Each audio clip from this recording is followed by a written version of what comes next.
Yeah, this is Gigs SM1, and you can catch me at halftime, NBA on 5. Make sure you lock in.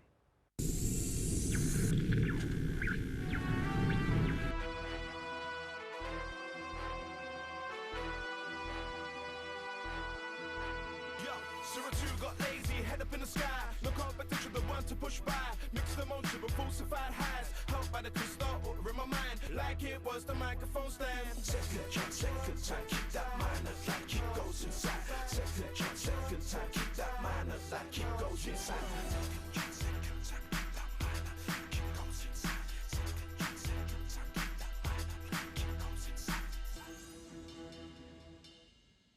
We must be in love.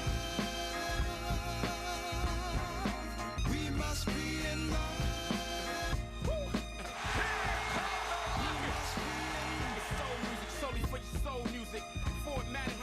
on soul music. Fires to you like soul music.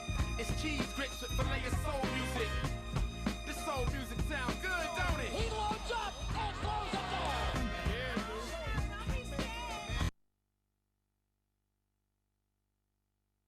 I wanna share with you to show that I'm hard at. To reach the president and his government, I voted for God. Now that was filthy, absolutely nasty.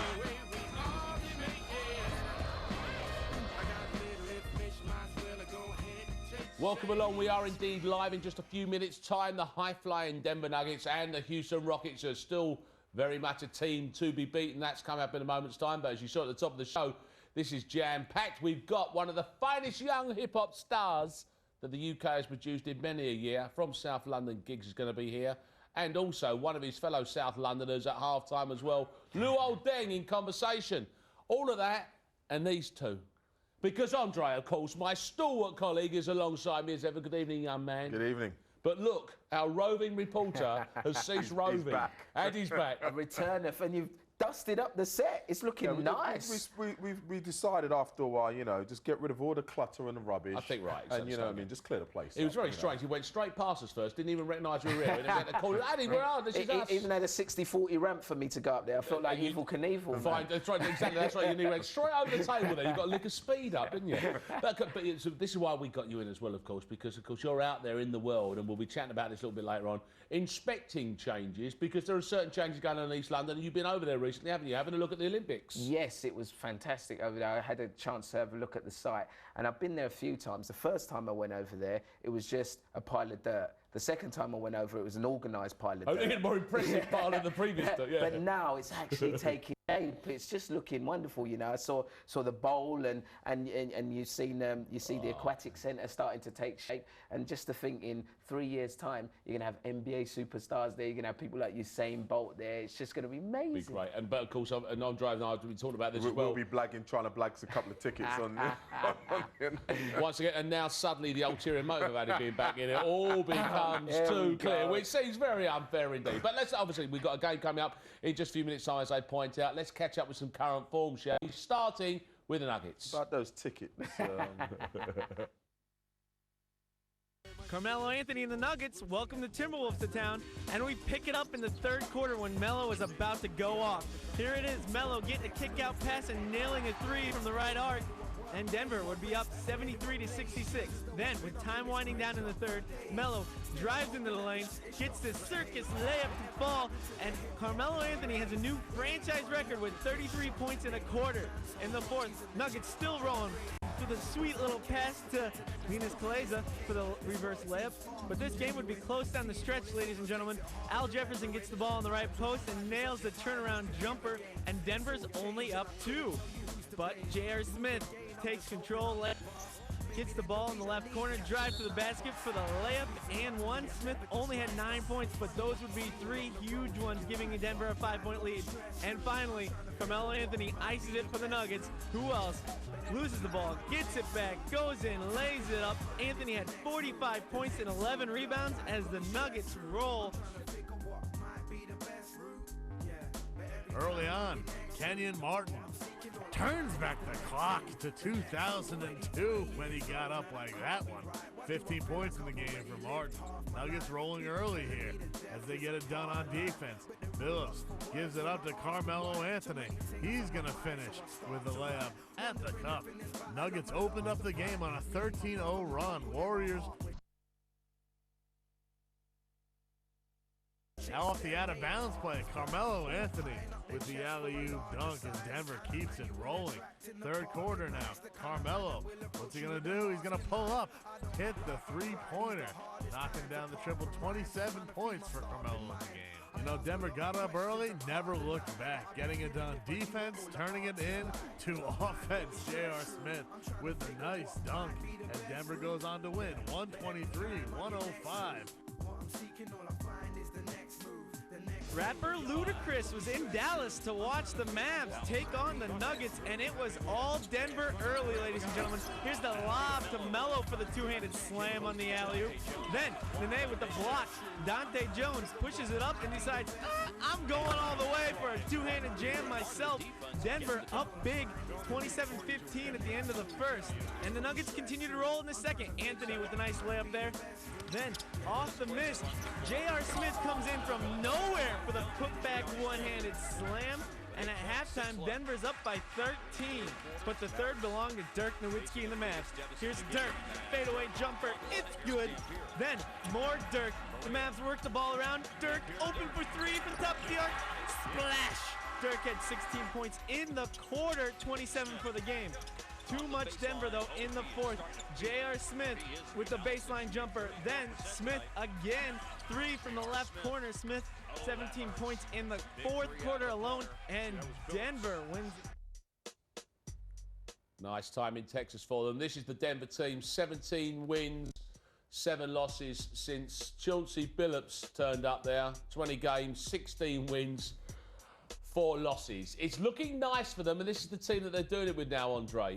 Not many changes, apart from perhaps that significant one might argue. Yeah, I mean, I think what you have to look at this team is the defensive intensity is really picked up, and they got it from making that trade and Chauncey Billups bringing in his style of how to play defense, his intensity, and basically his tenacity, and that's literally translated to the rest of the team, and that's why they find themselves 17-7 right now, and they've fought 15-4 or 16-4 since Chauncey's been on the team. After that game, actually, Addy, he said himself, Chauncey Billups, D was our main focus tonight.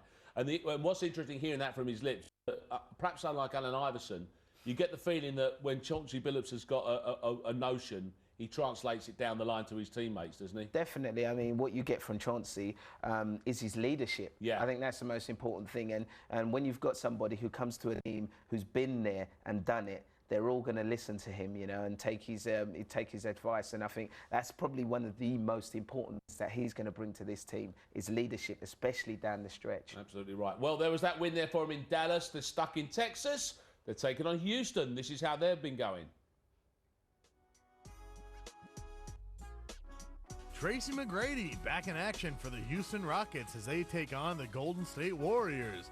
And McGrady early drives, kicks it to Yao Ming, who throws down the dunk plus the foul. Then Carl Landry sees an opening and takes it, throwing down the dunk. That was impressive. He had 18 points in the game. Then Steven Jackson for the Warriors drives, gets in a bit of a pickle, but finds Andres Biedrins with an overhead no-look pass. Take a look at this. Great pass by Jackson. Biedrins would finish with a team-high 18 points in the game. Then with the shot clock winding down, Rafer Alston buries the three-pointer, putting Houston up by 20. Even he can't believe it. And Tracy McGrady getting into the mix. He hits from downtown. He'd have 24 points in the game. Fourth quarter now. Yao gets the ball inside, misses the layup, but Luis Scola's there for the putback, scoring 2 of his 19 points as Houston would go on to win 119-108. Zach Randolph and the LA Clippers looking to get it going against the Houston Rockets. Clippers keeping pace early as Al Thornton switches hands, hits the reverse circus layup to tie the game at 18. Now time winding down in the first. Luther Head is going to get the ball and nail the three-point shot. Head looking to score 2 more, but Marcus Camby says no, tossing his shot out of bounds. Then Yao Ming looking to get some offense going. He hits the hook shot, falling to the ground. That shot would give Houston 43-41 lead going into the break. Third quarter, Clippers come out rolling as Eric Gordon gets the steal, dishes off to Baron Davis for the layup, and then Al Thornton gets the ball and hits the tough double pump shot. Very nicely done. Zach Randolph even gets into the three-point shooting in this game. All is going well for the Clippers. T-Mac, though, trying to bring the Rockets back with that three-pointer. Too little too late as Al Thornton and the Clippers keep on rolling, beating Houston 95-82.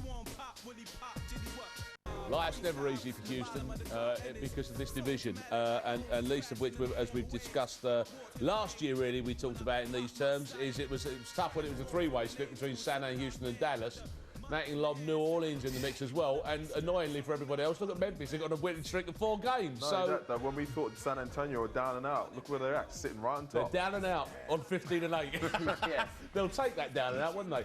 This is what Houston are doing their business with, and I guess the main thing about this here is that often you see all these names, Andre, but they're not necessarily always ready for action. Exactly. I mean, we've just literally had Shane Battier back into the fold, and then we might be without Roper Alston tonight, game decision, because he's got a hamstring injury. Ron Artest might be out of the game tonight because he's got a sore right ankle, and obviously they've just had T-Mac back from an injury as well. So. Back not being a pun, but you know he's always had that problem with his back. But what you see is just that continuous problem that Houston keep on having. It's just like you just can't coach against it. You just can't. Let foresight for it because these guys just keep tanking every time when it comes to injuries. Houston have been a decent team for a lot of years, but you do throw all these strange kind of spanners into the works. Not least of which was, say, the year where Yao had to learn to be an NBA player. And then Yao gets injured for a long part. It's the inconsistency that's always holding the Rockets back, isn't it, on that level? Well, you're never going to succeed if you keep having these injury problems. You know, they've seemed to have a team of sick notes. They remind me of West Ham. You know, everybody getting injured all the time. Don't look down like that.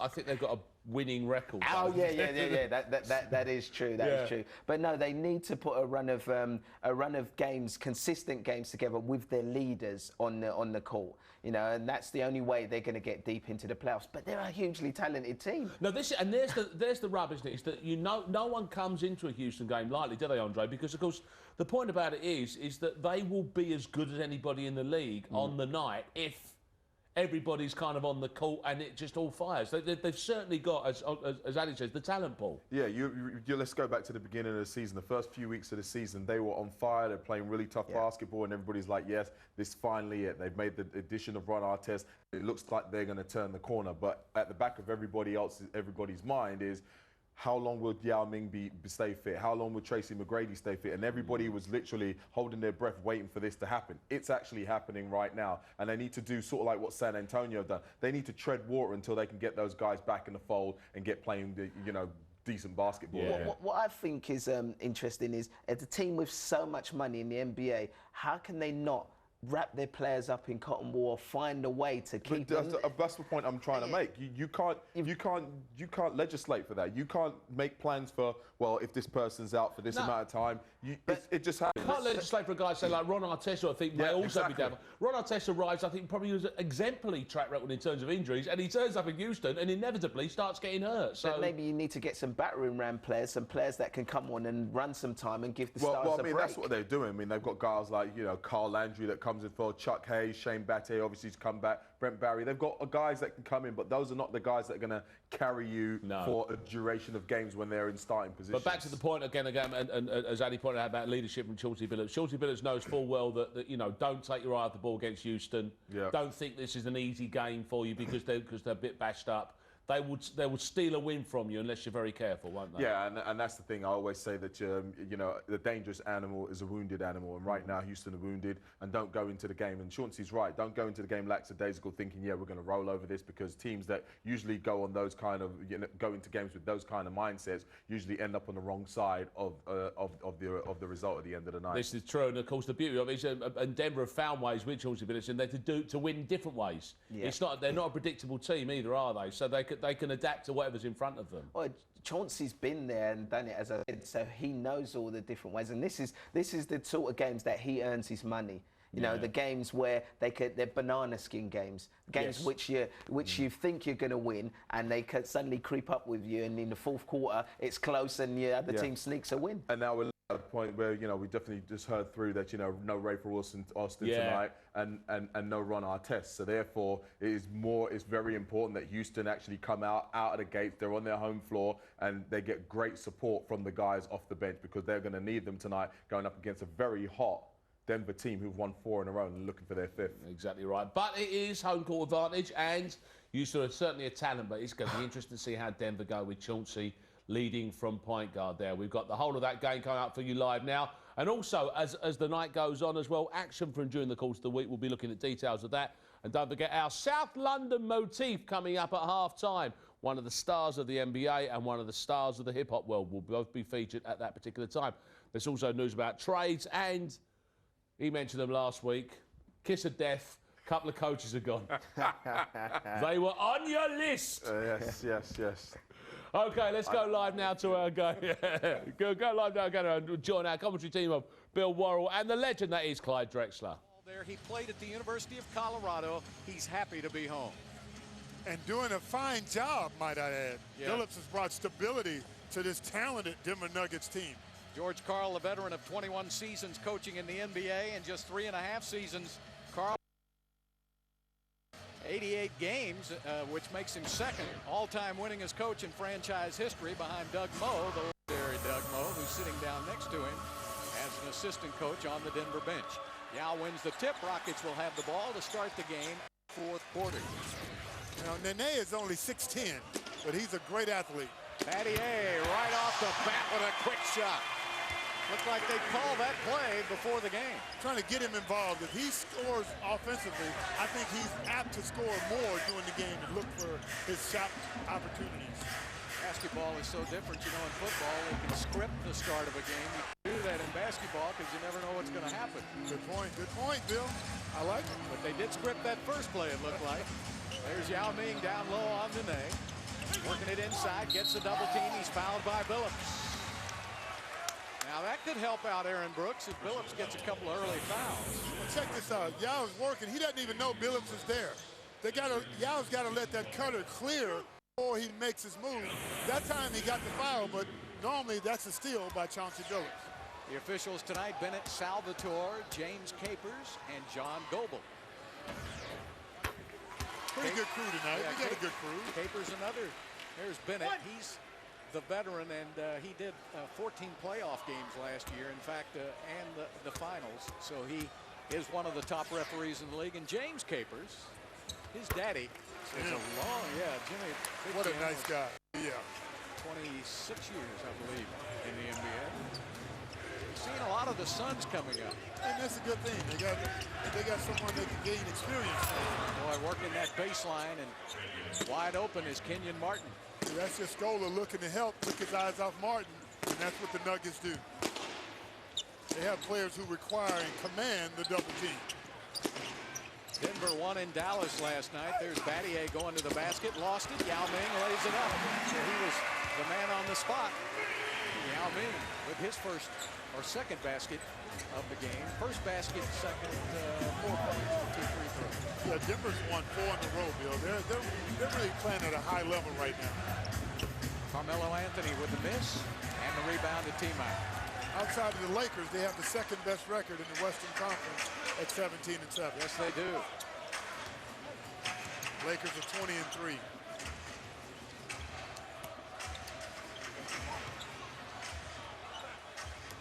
7 seconds, down to 6 on the shot clock. T-Mac back to Aaron Brooks. Aaron takes it from LeBranch. Oh. He shot that out on the street. I like what I see so far from this Rockets team. They came out focused and with a lot of energy. He has incredible range. I mean, even if he were a big guy. He can shoot it, Bill. Anthony blocked by Shane Battier, saved by McGrady. Look at the Rockets giving up their body. McGrady still down at the other end in the second row. And Scola with a fast break basket. You got to love the hustle from these Rockets early in this game. McGrady giving up his body. Great team effort. 7-2 run to start the game for Houston. These two teams met a couple of weeks ago in Denver. Dante Jones with a miss. Yao Ming changed the shot. Denver won that game handily. Of course, the Rockets were playing shorthanded in that game. Yeah, the Rockets didn't shoot the ball so well that night. T-Mac sets up Scola, who rims it out. Yao's got it. Yao takes it to the floor, hooks it up and in. The great wall. Going to work. When's George Karl going to call a timeout? Right now. Oh, boy, the Rockets have come flying off the launching pad. Houston shooting 83% from the field, and it's 13-2 Rockets with Yao Ming leading the way.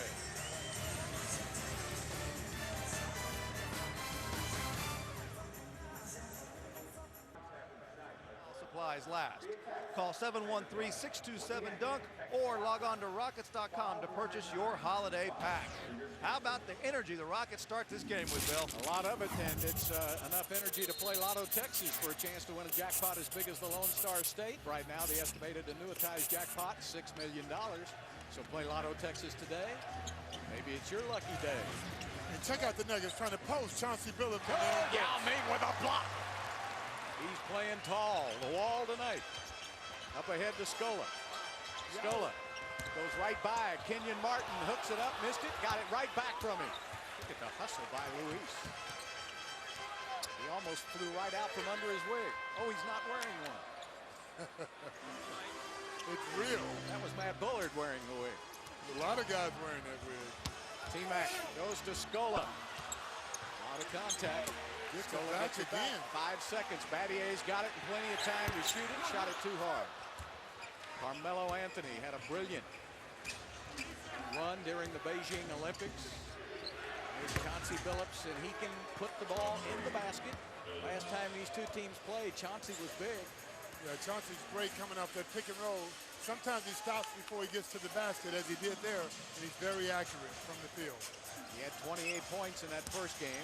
There's Yao putting it up with the left hand. Kenyon Martin. These are two really good defensive rebounding teams. Rockets are number 3 in the NBA, and Denver's number 9. There's a turnover. And T-Mac. Yes, a long two. He had his foot on the line. If the Rockets can score in transition, that's going to be a big plus for tonight, because they don't have Ray Austin to set him up, get him into the half-court sets every time down. So I think a little bit more transition is probably just what the doctor ordered. Denver held Dallas to 88 points last night in winning by 10 in Dallas. There's Carmelo putting it up and in. He's not scoring as much as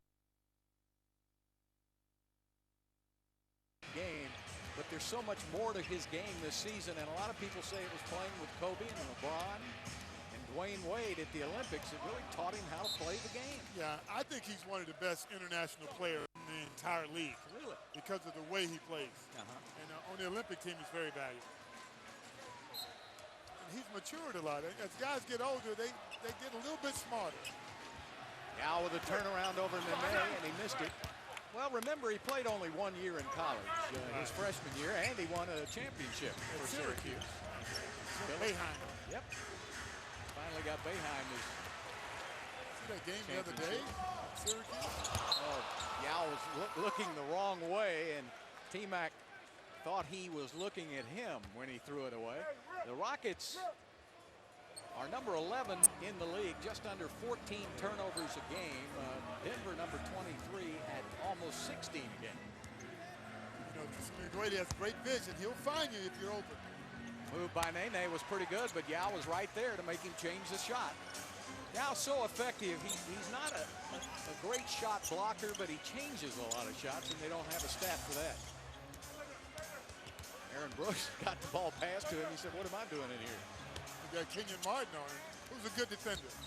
Down to Yale, work in the middle with a hook shot, missed it. Scola's got it. Loose ball foul is called on Luis.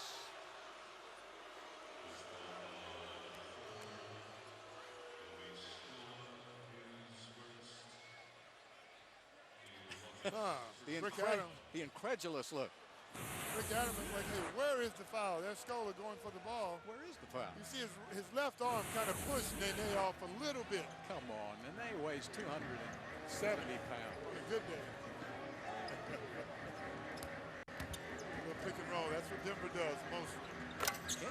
Martin from the outside. That was the big. Remember when he was at New Jersey getting to the Eastern Conference Finals, the big knock on him was he couldn't bury that 15-footer. Consistently, but Kmart has a nice game. He's had a lot of success in this league on both ends of the court. When he's been healthy. Right. And McGrady is fouled by Dante Jones. Dante Jones, the 5th man in that starting lineup. He played the first 3 seasons in Memphis and signed as a free agent this year. First time it really started for an extended period of time. Yeah. Dante Jones is doing a phenomenal job on the defensive end. Played at Duke. T-Mac is fouled by Dante Jones. So that didn't take long, just a couple of seconds before he picked up number 2. T-Mac wants to get aggressive. Once he faces up, he's gone. You got to back up that time, Dante. Yeah. Give him a little space. Inside to Scola. Bodies fly. Scola saves it. Brooks is wide open. Puts the ball on the floor. Puts it up and missed it. He had too much time, but he follows it up. Nice pass to Yao, and he slams it home. What a great hustle by Aaron Brooks. Missed the shot, got his own rebound, gave it to Yao for the slam dunk. He had too much time on that shot, didn't he? Yeah, but he can't hesitate. He almost got a called on it. Carmelo Anthony answers with a 3. And Carmelo with 5 points, 4 for Kenyon Martin. And it's 17-11, Rockets by 6. Yeah, you got to get out on the wing and guard Carmelo. He can shoot the lights out of it. T-Mac. Scola on the switch. Nobody got over to Scola on the double team. No weak side help. They were thinking about Yao. Nene was late. Great pick and roll by Tracy McGrady and Scola. McGrady again has incredible vision. He really does, doesn't he, Clyde? You talk about what all Billups can do. McGrady can do it twofold. Yeah, at 6'8". Pass inside to Nene. Takes a little trip down the baseline. He was covered up. And we have still 15 seconds on the shot clock. Carmelo wastes very little time in hitting back-to-back 3s. He can light it up quickly. You got to guard him, make him put it on the floor and drive. And now a timeout by Rick Adelman. So the Rockets tried to run off and hide, but it didn't take Denver long to shoot their way back into this game. Slam dunk, so Yao with 8 points to start the game. You know what they say, he who hesitates is lost. He hesitated big time. Yep. Scola comes out high, Yao remains down low. Now Nene has picked up T-Mac. T-Mac goes right around him, lays it up with the left hand. Tipped up in the air by Yao, but a little too late. Now this gives Billups an advantage, and he goes back inside to Smith, and he puts it up and in. This is the Nuggets, I'm going to outscore you team on the floor. When J.R. Smith comes in, they just fly it up like to get it up and down. He can shoot the 3, he can drive. Very talented. Last night, J.R. Smith had a 14-point fourth quarter to hold off Dallas. Ron Artest just checked into the game. How's that? Welcome back. Yes, indeed. Missed 2 games on the road trip. The Rockets won in Oakland, but lost against the improved Clippers without the toughness of Ron Artest.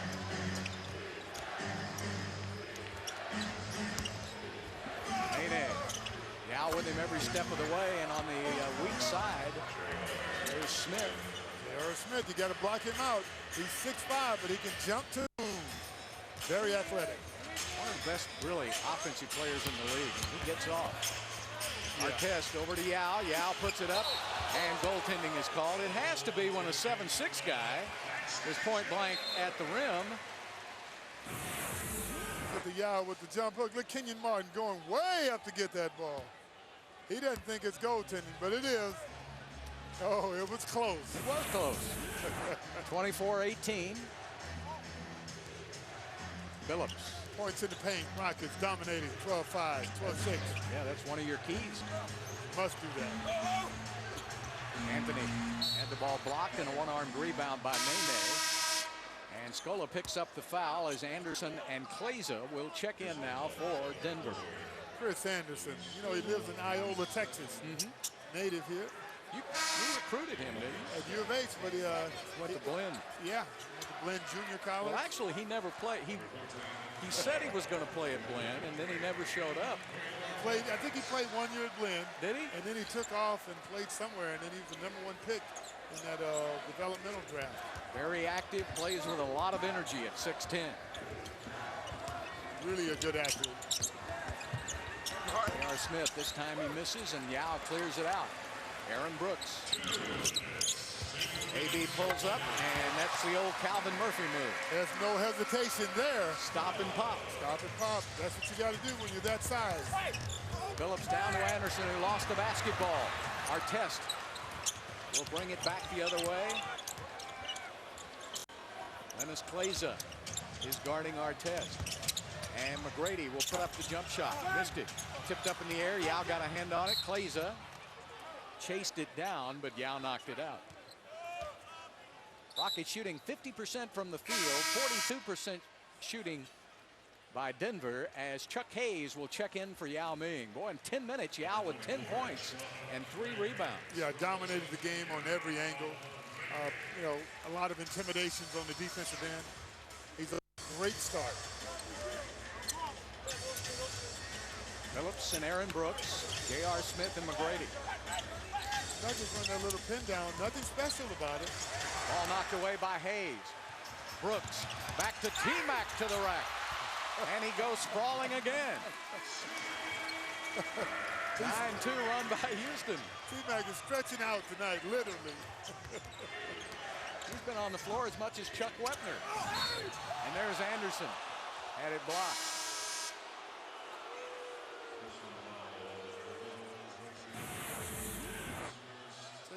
Check out the defense, creates the offense. T-Mac starts to break, gets it back, and finishes strong.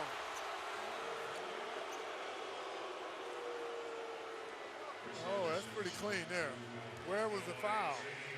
Boy, I have to agree with you, Clyde. Yeah. I think sometimes it's such a quick game, and once you blow that whistle, you're just dead in the water. You have to call something. There's a little contact with the body, but not enough to warrant a foul. I just don't know, you know, sometimes they call it. Now, if that comes outside and you just touch the guy, you're going to get a whistle. They don't call much going to the basket anymore. Good point. It's so subjective sometimes. I'd like to see a little bit more consistency. And they do a great job. It's a hard game. Hard job. I'm nagging them. I just don't want somebody to get hurt. I want to see consistency. There's T-Mac now. He's going to work, make J.R. Smith play a little defense. Down to Landry. Landry up and in. Rockets really good interior pass by the big guys. 10-point lead by Houston. 35 seconds left to play in the first quarter. Phillips, Anderson, yes. So the weak side help has got to fill in on the roller. Anderson should not get that. That's hard to stop. No, the weak old side basic is right plays there. of basketball. They're watching Chauncey. They should be watching the roller as well. Good move if you get it. Hayes outside, going to T-Mac. It was knocked away by J.R. Smith. Nothing but white jerseys. Good transition defense by Houston. 4 seconds down to 3. J.R. Smith on the drive, and oh my goodness. Foul is called on Chuck Hayes with 1 second left to play. J.R. Smith very aggressive going to the basket. Man, is he quick. He had nowhere to go. It's kind of a bailout. But that's what happens when you're aggressive, Bill. Sometimes you get the call you shouldn't get, as opposed to being passive and settling for the outside jumpers. J.R. Smith so far this season is tied for the second most 10-point games in the entire NBA among players yet to have a start in a game. That's his consistency. And Anderson slams it in. How do you let the guy get a rebound on a missed free throw? I told you about the energy. Oh, it's quick. Of Very Chris athletic. Anderson. You have got to get a body on him. And I don't know, somebody went to sleep for Houston. Still a good first quarter for the Rockets. 30 points, leading by 5.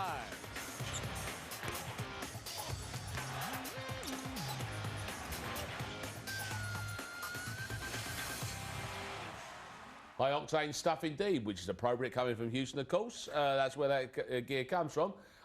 Good first quarter, lots of points scored. Discuss that in a moment's time, but I suppose I better get this out of my system. Having mocked you and affronted you only last week, suggesting that how could they get rid of Mo Cheeks? They gave him two new contracts within 2 weeks of each other only the other week. I'll tell you how they can get rid of him. Guess who isn't in Philly no more? Yeah, well, Andre Iguodala signed huge contract, and then you've got Elton Brand being signed to another huge contract, and then you're basking in the cellars in the Eastern Conference, and they expected more. There was huge expectations. They haven't lived up to it, and I think they're just following everybody's lead. Whereby, do you know what? In this climate, you know what I mean, let's try and save some dollars. Right. High expectations Elton Brand used that very phrase himself. But he then said, I'm surprised it was this fast. I mean, do you think they've gone too early in the Mo Cheeks dumping? Yeah, but do you know what? It's the climate at the moment. If teams don't get an immediate impact, you know, if they're not seeing themselves moving up in the league, then the coach goes out straight away. I think Philadelphia have had problems for a long time. This is the weird thing. You have to look at Mo Cheeks' body of work over the last few seasons, and when you think about the Allen Iverson debacle, when he left town, when they weren't seeing eye to eye, and the team hasn't really done anything ever since. That's a good point. You go back to Charles Barkley time. Yeah, exactly. Ed Stefanski, the president, said we're not progressing, and I think that's probably a long-term phrase, isn't it? Yeah. Perhaps it's slightly more predictable. It's hung time for Reggie. Good one. He's all done. He's all done. He's come out of the acting coaching game, and he's come into the pro game. Acting, coaching. And he was acting like a coach. It would seem for many years at the Kings. Not happened. It's not. This hasn't been good. I mean, and it was quite sad because you know the game last week against the Lakers. They played so well at the Accra Arena. I mean, they had everybody energized. They beat the Lakers. Yeah. Then they had to go back to the Lakers to play the return leg. And even though they lost that game, they played with a different enthusiasm, different energy. But then in comes the Knicks to their home state and blew them off their own floor. Yes. And I think that was when one of the Maloof brothers basically said, you know what? We've had enough of this. Let's just go in a new direction. They got a guy, and I've got his name, Pet. I think it might be 9 years under Jerry Sloan in Utah has come in. So if that's that kind of fella, you'd suggest that the way they're going to get out of this isn't going to be the fast and furious and fireworks way. That's going to be dogged, isn't it? Yeah, well, you've got to be sensible, man. You can't just bring in coaches and expect within 2 or 3 games that that's it. You know, the team's going to be ignited and straight into the playoffs. It's a long-term thing. Kings are another team. But I think from the Maloof's point of view, it wasn't about getting to the playoffs. It was about them being competitive, and they weren't being competitive. Couldn't manage that. Absolutely right. We're live, of course, from Texas. As you can see, it's a 5-point lead after the first quarter. Denver have been chipping away at that, but they're bouncing back already, Houston. Let's go back live. Well, Denver scored the final 5 points in the last 37 seconds of that first quarter. Rockets went to sleep. Definitely. The Nuggets are high-powered. Look at the fast break points, 10-0 in favor of the Nuggets. Lennis Kleza puts it up and in. But they do that to a lot of teams. That's their strength. They're looking to get it up and down in transition. Denver already 3 for 5 from behind the arc. 2 of those Carmelo Anthony. 2 for 4 for Houston. Linus Kleza can shoot it from the outside. You got to find him.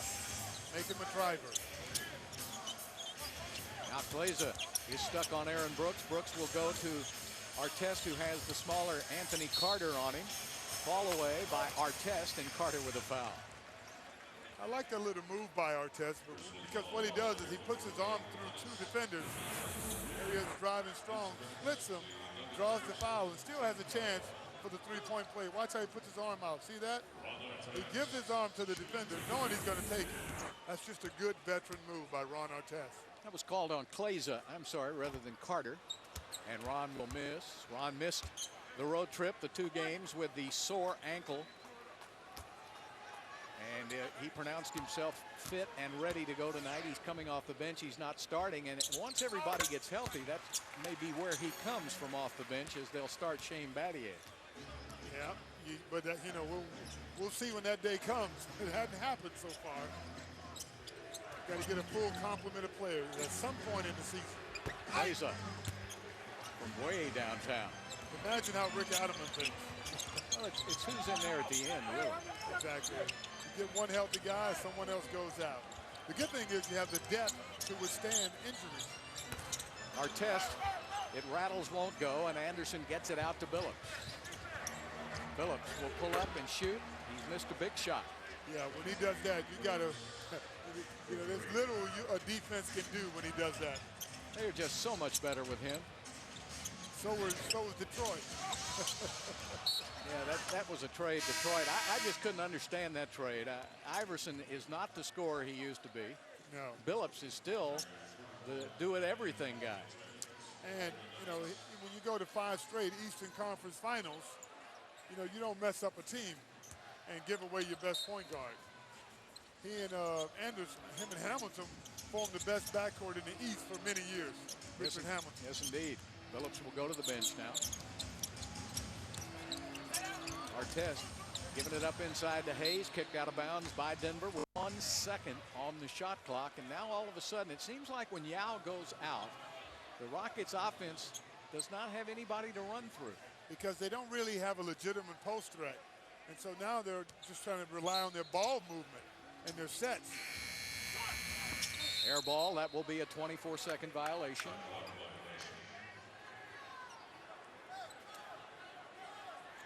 I think when Yao's not in the game, I think the Rockets have got to learn that their transition game is what's going to keep them around with that second unit out there. Pushing. Since Yao went out, Denver has outscored Houston 13-7. J.R. Smith gives it up to Nene, and Hayes was standing right there and called for the foul. For Chuck Hayes, that's his second foul. And Yao Ming will check back into the lineup. And Luther Head will come into the game and give Aaron Brooks his first breather of the night. Aaron with 5 points and 4 assists.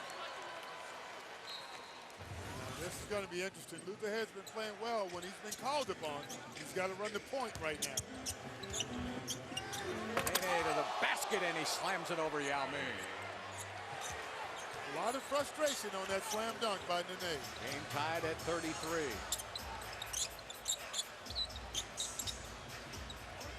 Carter right up on Luther Head. Luther looking down to Yao Ming. Artest tries to drop it to Yao. He wasn't looking for it. Plays it, takes off the other way, and the first lead of the game for Denver. And right now, the Rockets are so out of sync offensively. The Nuggets have so much momentum because they know the Rockets cannot score. Well, this is such a better defensive team, this Denver team. They didn't used to be this good. And there's Anderson knocking it out of bounds. 11 seconds on the shot clock. This is a Denver team that is now number 6 in the league in giving up the three-pointer. Number 3 in the league and allowing teams to shoot only 42%. There's Yao taking it around Anderson. So they have improved dramatically defensively. Yeah. Right away. Remember George Karl was a great defensive coach when he used to have the Sonics years ago. Blocked by Battier, his second block of the game. Outside to Nene, and he hits it. Good defensive possession by the Rockets, but they did get rewarded. They got the loose ball.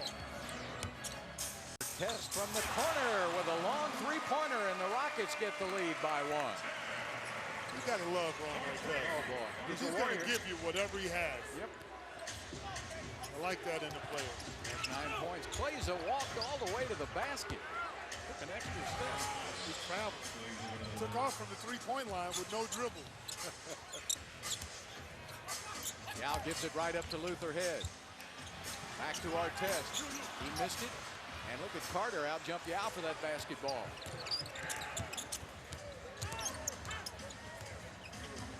Luther Head picking up J.R. Smith. Smith with a miss. Tipped up, tipped out. Nene runs it down. And that's what Chris Anderson does. He's a garbage man. He keeps the ball alive, gets offensive rebounds. He's great in transition. Look at the spacing. Denver has beautiful spacing. Now they go to Nene. He'll work on Landry. Takes it inside, lays it up with the left hand. Great defense by Landry, but Claza stole it away. Carter will shoot it for a 3. And right now, the Nuggets have a little bit more pep in their step than the Rockets. A little bit more hustle. And they played last night. Denver with a 17-8 quarters so far. Leaded by 4 points, biggest lead of the game for Denver. And a foul is called on Nene. So the Denver Nuggets having their way right now with the Rockets, leading it by 4. Well, that fast and furious start from Houston has caught up with them, perhaps just temporarily, but you do get the suspicion that the individual that we thought this whole game was going to hinge over, because that's the way it's been working for Denver, Chauncey Billups sits down, having got his team within 2 points of Houston. And it's almost like say, all right, lads, here we go. And already you can see his contribution to this game. Yeah, I mean, he just brings so much to the party. I mean, Addy talked about his leadership and what he brings to the table, and I also spoke about his defensive prowess and how he's passed it on to the rest of the team. But more importantly, is the thoughts of George Karl, and I'll read you a couple of quotes here. He's a leader. He has a presence that I think is great, because basically there's simplicity to him. He does things right away. He acts the right way. He behaves like a professional in the right way. He acts the right way as a teammate. He acts the right way as a defensive player. There is no nonsense to his attitude. Now, I would say he's really missing Allen Iverson. Yeah. Not. There's 3 words at the end of that sentence, as opposed to ... that are kind of going there. And this is, I guess, the amazing thing, if you kind of look at it from this way around, is how Detroit thought they could live without everything that Andre just pointed out, George Karl is saying. He's such a contributor from every single aspect of basketball. I think you could look at it in a lot of ways, though, because, yes, Chauncey Billups is a fantastic... He's one of the premier point guards in the league, you know, but I do think his time was over in Detroit. You know, in a way that, you know, Detroit seemed to be going backwards in the East. You know, they were starting to play a slower brand of basketball where it was getting physical, more physical with the LeBron James and the Boston Celtics type of game. And now he's going over to the Western Conference, where the defense, I think, is not as strong as the East, you know, and he can dominate the game over that side. I guess that's the interesting way to look at it, is if Chauncey is still in Detroit one more year, having been there and done that many times, I mean, is this breath of fresh air? It is to a point, but then you've replaced him with Allen Iverson, who you hope will inject some life into it, and they seem to be worse than they actually were with Chauncey Billups running the show and running the point. And the thing is, when you look at Chauncey Billups as a player and what he's done to that team, he's actually come in. He's been a good addition. He's running with. He's able to run with guys who are athletic, who are younger than him, and he's thriving. And more importantly, you watch George Karl's mannerisms now. He is more relaxed now. He understands now he has a head coach out there on the floor handling the basketball, so he hasn't got to do that whooping and hollering and yelling on the sideline anymore. He can sit back and chill and come in the final 2 minutes if they need him to. 53%, they're 5 of 8 tonight. Battier in and out, plays it with a rebound. Bench is 8 of 12, 21 points. J.R. Smith taking it inside, and a foul is called on Yao Ming. Number 1 on Yao. They're going to try to get J.R. Smith to go from the pick and roll from the top of the key area and be very aggressive, attacking Yao, thinking he's quicker and faster, and he can beat him to the basket. That time it worked. Yeah. J.R. Smith, right out of St. Benedict's Prep in New Jersey in his 5th season. He couldn't get along with Byron Scott. In New Orleans. Yeah, but of course he was a lot younger then, and he still gets into George Karl's doghouse occasionally. But when he plays, all he does is produce. Yeah, he's an offensive-minded player, and if they can get him to play a little bit more defense, he's really starting to emerge this year. Now, I see him with a lot more effort on the defensive end. There are about 30 teams that like to have J.R. Smith coming off the bench. Landry to the basket for 2. All right, he's trying to get Karl going here. He's kind of been quiet in his 8 minutes of play. Almost a steal by Luther Hill. Yeah, Landry there with a great switch-over move, just getting past Nene. You can see a lot more of that, Bill, as you said. The Rockets need some stops. They haven't been able to do that here over the last 6 or 7 possessions. J.R. Smith back to Anderson. And a foul on Yao Ming, his 2nd of the game. Denver's a high-scoring team, Bill. They score almost 104 points a game. They give up 97. At the replay, Anderson goes up. Yao meets him at the top. Oh, boy. Get that out of here. That's way up there. These guys are up high. That's pretty close there. Anderson, not a particularly good free throw shooter.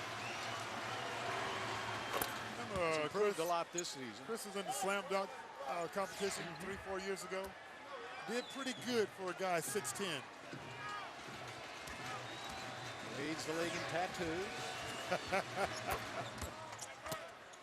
He's the free spirit, but he's always been a very nice man. 46-40 now, Denver with the lead. Biggest lead of the game for the Nuggets. Artest gets by Kleza, lays it up, and he's fouled on the play. And Linus Kleza, that's his second foul of the game.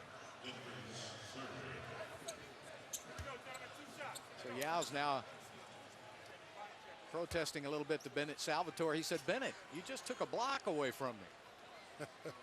He says, I owe you one. I'll get you back. Yeah, I was not happy about that call. Rockets are number 2 in the NBA in free throw shooting, 82%. Battier will come out, McGrady will come in, Landry will come out of the game, and Scola will re-enter. Rockets have done a great job. They have 8 players shooting 80% or more from the free throw line. And Artest is not one of them. And Scola is called for a foul. And Luis cannot believe it. Neither can Rick Adams. And that's 3 fouls on Scola. What was he doing? Oh, the ball wasn't even near them. That's a bad call. Kleza hits again from the outside. Denver's red hot. Red hot, and they're playing with a lot of energy, a little pep in their step. The one thing you got to do with Kleza is make him put it on the floor. You can't let him shoot it. Now's got position. Taking it inside. Got hammered on the arm, no whistle. Why they call that bitty thing on Scola, and that time Yao just got hammered. No call. Anthony loses the ball inside. Yao's got it, gives it right up to J.R. Smith. He drops it off for 2. You can't go to sleep out there around this Nuggets team. They are quick, and they're now leading by 8. They're small, they're active, and they're very athletic. Artest. Luther head, still 8 seconds on the shot clock. Luther back to T-Mac. Got all day. Fires a 3, and that was big. Tracy McGrady, 7 points. Rockets are 4 of 9 for 44%. Denver 6 of 9 behind the arc. They've been able to score. They got to get some stops. Denver's red hot. Kleza this time misses, but the long rebound goes outside to Denver. J.R. Smith on the drive, lays it up. He went by 3 Rockets then. Somebody stop him. My goodness gracious. Don't stand there and watch the guy take a layup. They tried, believe me. J.R. Smith, he's a Skywalker, very quick. 9 points for Smith. T-Mac on the miss. Long rebound to Tracy. Tracy to Yao. Yao couldn't handle the pass. And we have a timeout charge to Houston. 4:10 left to play this second quarter. The Denver Nuggets have taken over. Hi, this is NBA Commissioner David Stern, and you are watching the NBA. On December 17th, 1996, the Atlanta Hawks put on a shooting display when they torched the Dallas Mavericks by hitting 19 of their 27 three-point attempts. Guard Mookie Blaylock led the charge, hitting 7 of 10, and Atlanta cruised to a 109-73 victory. Barry finding Burton for 3, and there it is, 19 threes tonight, new NBA record.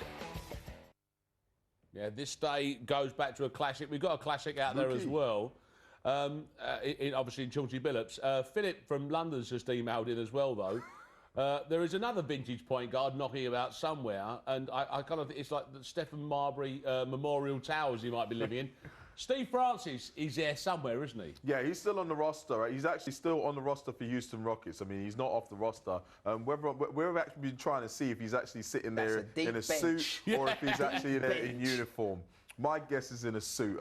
Obviously, he's still probably got a lot of money still remaining on his contract. They're not just going to give it up, and maybe they're just keeping him around in case they do need him around. But a lot of these guys are actually looking to get into coaching, so I think it's a good way of the coaches to actually keep these veterans around to actually pass on some kind of knowledge to the younger point guards and to the younger players. There's a certain logic to that, isn't there, Addy? Because, of course, although the irony being you see these young guys come in, a lot of these young fellas are the ones who are kind of perhaps not keeping their jobs for long. But if you can go in there and do that thing and spend 10 years as an assistant, then when you do get the chance to step up, you've learned. You've sat, you've watched, you've learned. Yeah, and Steve Francis is he plays a tough position to learn in the NBA. You know, the point guard and the shooting guard position. You know, and that's those two positions are positions which takes players a long time to learn. And you can't lose that knowledge. You know, you can't have a player and pay him so much and then just get rid of him. You might as well use him to impart that knowledge on the younger players in the team. At the point guards, that's been a very successful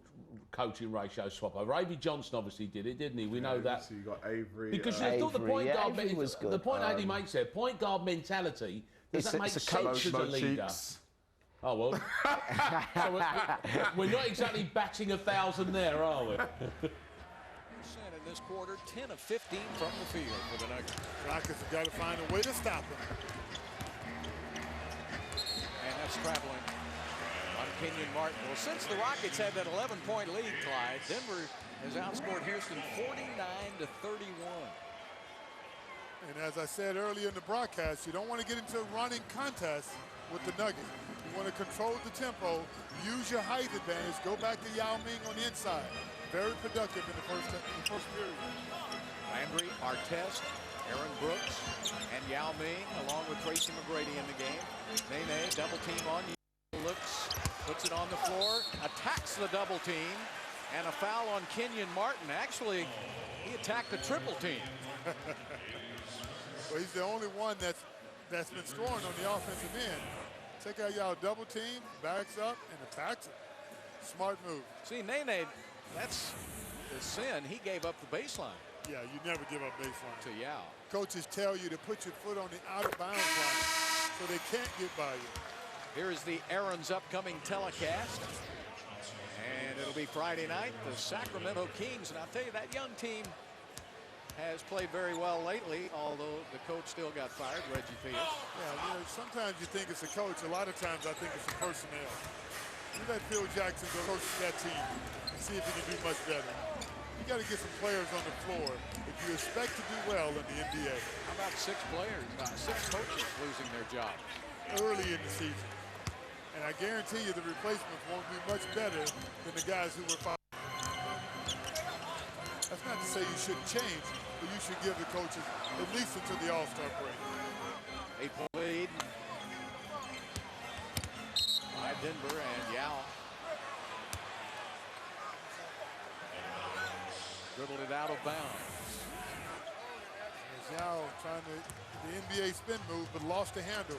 You know, a lot of the coaches, back to the coaches, when the coaches are fired that early, you know, there was probably some sentiment they probably should have fired him last season, but they didn't. They're trying to give him another chance. Traveling is called on Nene. Well, Maurice Cheeks was highly thought of in Philadelphia, very popular with the fans, but you don't stay popular long in Philadelphia with the fans unless you win. Good point.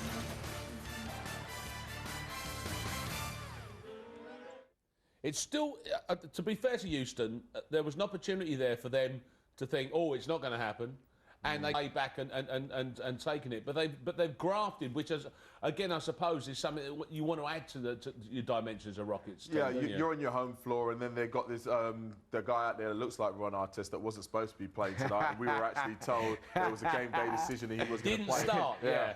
But he decided not to start and decided to come back into the game. And you know, he's played quite well. I mean, he's come in, he's made some pretty decent shots, still labouring just a bit, but doing enough to actually help his team out. And you've got the personification almost of the Rockets team in their big centre, Yao Ming, who sometimes can look sensational, and then sometimes can look like the first time he saw a basketball was when he got out of his car this evening. He does some. He can look very cumbersome at points, can't he? He's got I don't know. His plates of meat, man. There's something wrong with his feet sometimes. They seem too planted. But I find you see Ron Artest making that workman-like move. But you know, I find Yao Ming sometimes he's making the move before he's actually caught the ball. You know, he's thinking one step ahead before he's actually executed, and that's almost like a rookie mistake. That's the thing that you have for young up-and-coming players, the kind of mistakes they make. I think he would benefit from having someone like Olajuwon giving him some kind of coaching on the offensive, because he's got that size and he needs those delicate moves. Now, there's the thing for me. Is it the fact that we're looking at a guy who's got size, and we're not talking about a shabby player. You know, this is he's a quality player, but not a natural athlete. That lacking that thing, which is just that natural part of genetic code. He's 7'6", and I think you know, not take anything away from him. I think what he lacks is consistency to actually dominate, because everybody expects at 7'6". You shouldn't be missing those easy baskets. You should be catching the ball, because you know you should be able to show that target where no one else can get to, and you shouldn't be fumbling and so on and so forth. And therefore there's a lot of added pressure, and I think that's what's probably happening with him. And I think he just he just needs to find consistency as far concentration would be part of that as well, wouldn't it? But then that's the thing upstairs. That's a mental thing, isn't it? And there's another matter entirely.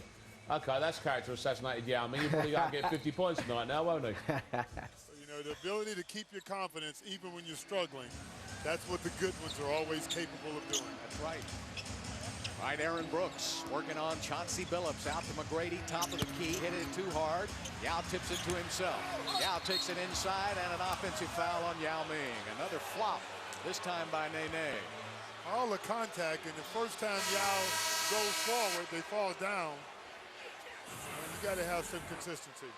There's Yao. There's no way in the world this young official Goebel saw this. That's a pretty good flop there. Very good flop by Nene. That's 3 fouls on Yao, so he has to go right to the bench. And Chuck Hayes will be in the game with Landry, Battier, McGrady, and Brooks. A very small team now for the Rockets. Rockets have got to be very careful not to let this game get out of hand with Yao on the bench. Phillips trying to post up Aaron Brooks, and Aaron Brooks fouls him. That's the 15th foul on the Rockets. So now we'll have free throws for Denver, both teams in the penalty. Where's the foul? I mean, come on. Billups hooked Aaron Brooks, and when he gets loose, they call that. Aaron Brooks doing what he's supposed to do, not letting the guys post him up. You got to be very physical when you're a smaller defender. Now, wait a minute. You've got an all-star, a guy with 2 world championship rings, 12 years in the NBA. He's got 2 rings, got 1. Johnson. 1 with Detroit. Okay, 1. Hey, that's a big deal. He was in another one. He was the MVP of that finals. That was big. Well, that's why he got the call.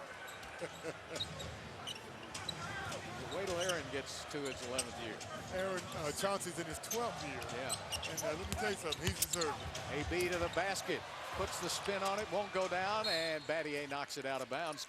And that was a good play by Shane, because Denver was off and running. And right now a 9-point lead, biggest lead of the game for the Nuggets. 2:07 left in the first half. The Nuggets took advantage of the Rockets the first time Yao went to the bench. Now he's back on the bench. They're looking to do more of the same. Denver has already scored 31 points in this quarter. Rockets need to put a couple of stops on Denver. J.R. Smith goes right by McGrady and lost the basketball, and that will be a charge. And who's there? None other than Chuck Hayes. The Chuck Wagon. Look at that. Oh, he's on the spot. He's not going to block any shots. But defensively, fundamentally, he will be there to take the charge. Plus, J.R. Smith lost the ball on the way to the basket.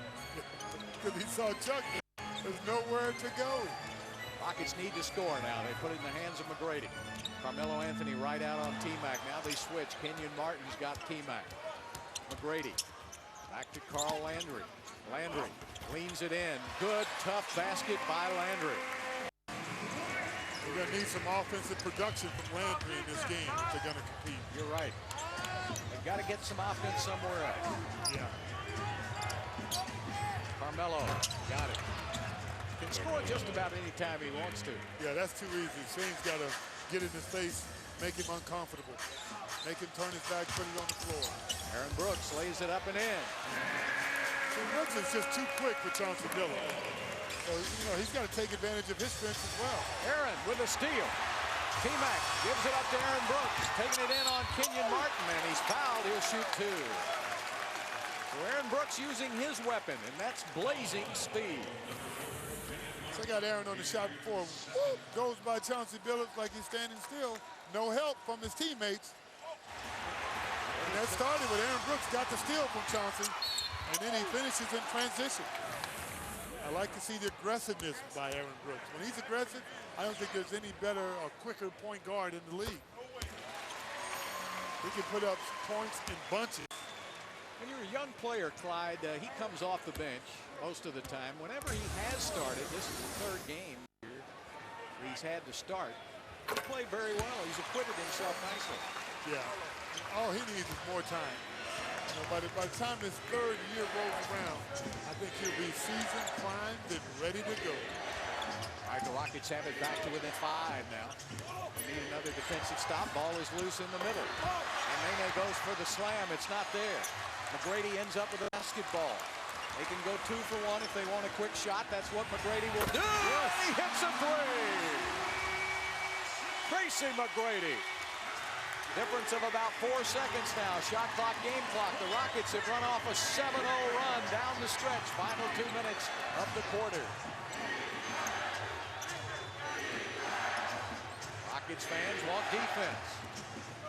7 seconds, down to 6. Billups in the corner. J.R. Smith answers with a 3. Rockets still have just under 6 seconds. T-Mac's got it. He's triple teamed. Back to Aaron Brooks. Brooks floats it up, and he missed it. But a good run nonetheless for the Rockets. They outscored Denver 7-3 in the final couple of minutes. And here at halftime, the Nuggets 61, the Rockets 56. Stay tuned. The Gene Peterson and Jim Foley ceremony is next on the Lexus Halftime Report. Don't go away. Meanwhile, over in South London, our man Andre here was showing a certain pro how it should be done. As we do.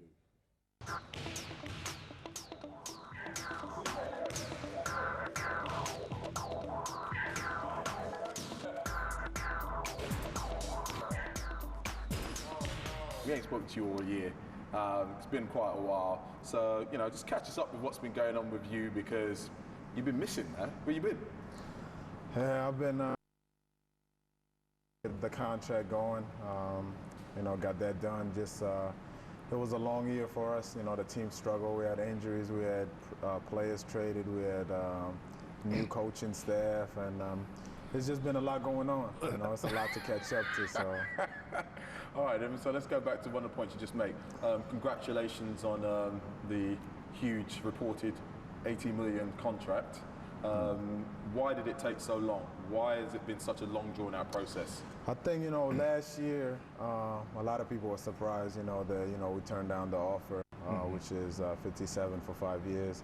And, you know, part of it, you know, we wanted to see what direction, you know, we were all heading, you know, if we were all going the same way. And it was just a gut feeling. So, you know, last year just felt like I should wait one more year and then make the decision. And then this summer, you know, it took a while because, you know, we had to come to a right number where we both agree. You know, the player agrees, you know, the organization agrees. And also there was other teams involved, you know. So, you know, the process wasn't just with the Chicago Bulls. There was other teams involved. I wanted to be in Chicago. They wanted me. But, you know, other teams were trying to break that tie. And, you know, that's how it's done. And that's why it took a while. What do you think Vinny Del Negro is going to bring, seeing he is a coach where everybody is questioning with no experience? No, I mean, everybody talked about him not being able to coach. And the organization went out and got a great coaching staff. You know, we got a lot of experience behind him that's just going to, you know, support him. But the best thing about Vinny is so far is the chemistry. You know, he's been calling me, he's been telling me what to work on. He's been doing it with every player. He's really honest for what he sees me as, you know, being a player, what I could bring to the table. And he's just open. So from the start, you know what you're going to get out of him. And that's what you need in the NBA. You need, you know, a coach to be direct with you and, you know, make sure there's a leader out there and, you know, what he wants from him and communicate with us. And he's done a good job of, you know, just communicating with all of us. This year we're talking about the #1 pick in Derrick Rose. Yeah. Is this going to be another situation where you've got so much expected of the new player coming in and he'll live up to it, or you think he'll fall a little bit short of the goals expected of him? I think with Derrick, everybody knows he's going to be a great player. You know, you could see it. You see the size in him. You see the speed. It's just being a point guard at that position is something you don't see every day. With Derrick, it's not going to be right away. You know, it might take a year, it might take a few years, but he's going to get there. You could see the work ethic, you could see how bad he wanted and how good he is. But, you know, I think a lot of people are expecting Derrick to come in and be the MVP of the league right away. And, you know, that's a lot of pressure for a player who's only played college 1 year. You know, it's obviously if you say he repeated 1 year, if he repeated 1 year in high school, he'd be straight out of high school. You know, no players are asked to that much pressure right away. You know, so I think he's going to get there. You know, it's just a matter of time. He's still young. But, you know, I think he got the team he's coming to just fits him so well. You know, the players that he has around him fits him so well. And, you know, it's going to be great for us. Where is that line? Give it up for New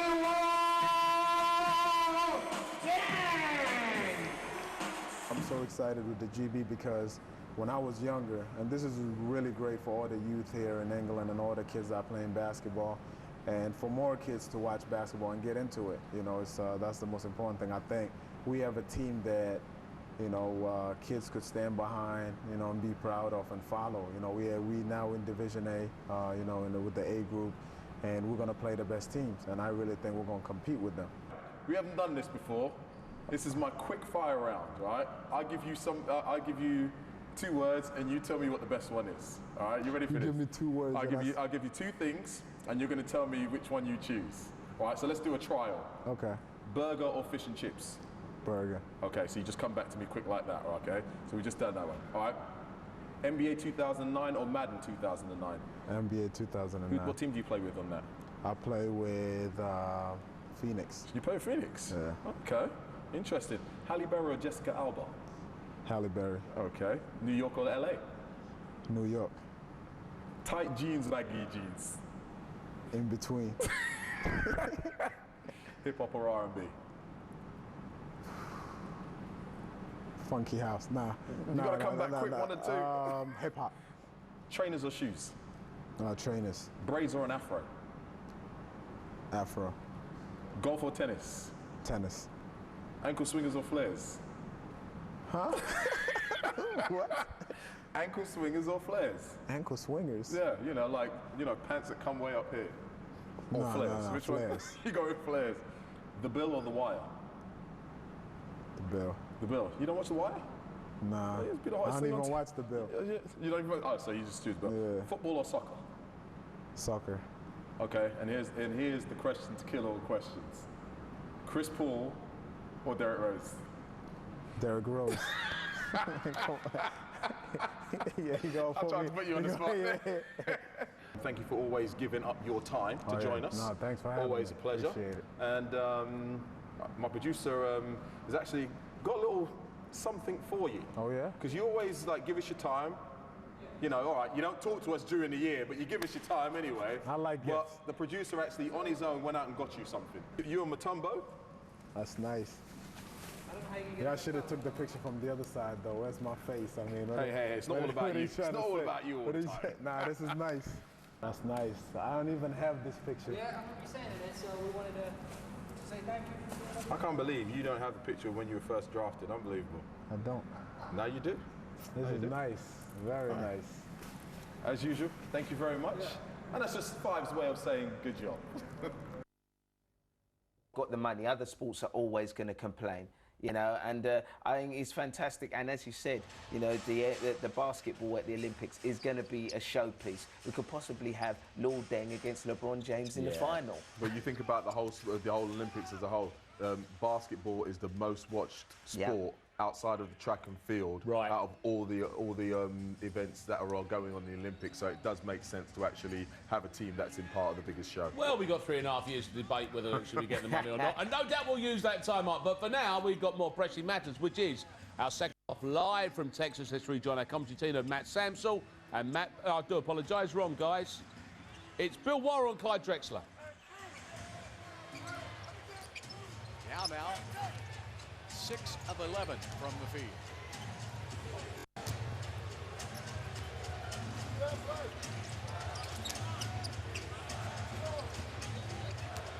Phillips gives it back to Nene.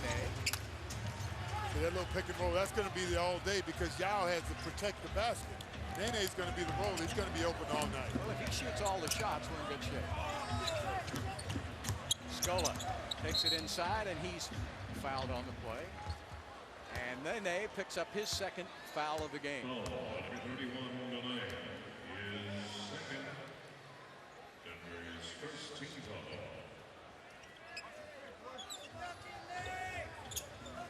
T-Mac comes around a pick by Yao, picked up by Dante Jones. Yao working on Nene, and he misses the hook shot again. Yao got 2 point-blank jump hooks first 2 possessions. Neither one of them goes down, but that's the shot the Rockets won. Phillips runs the offense. Oh, Battier could have had that. That's an offensive foul on Carmelo Anthony.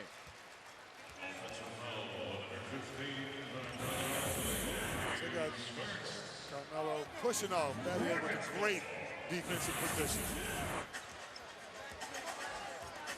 Aaron Brooks will set up the offense. Now comes out high. Rockets very patient trying to get the ball into Yao. That time he just took what they gave him, didn't he? Yeah, well, they zoned it, and the Rockets found the seam in the zone. Dante Jones has it slapped away. Carmelo puts it on the floor. Battier almost gets it, and a foul is whistled on Shane Battier.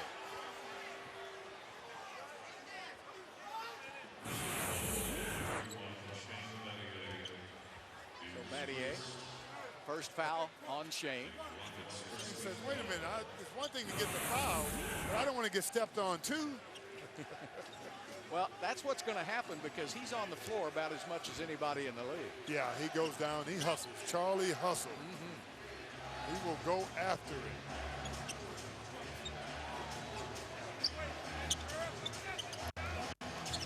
Phillips.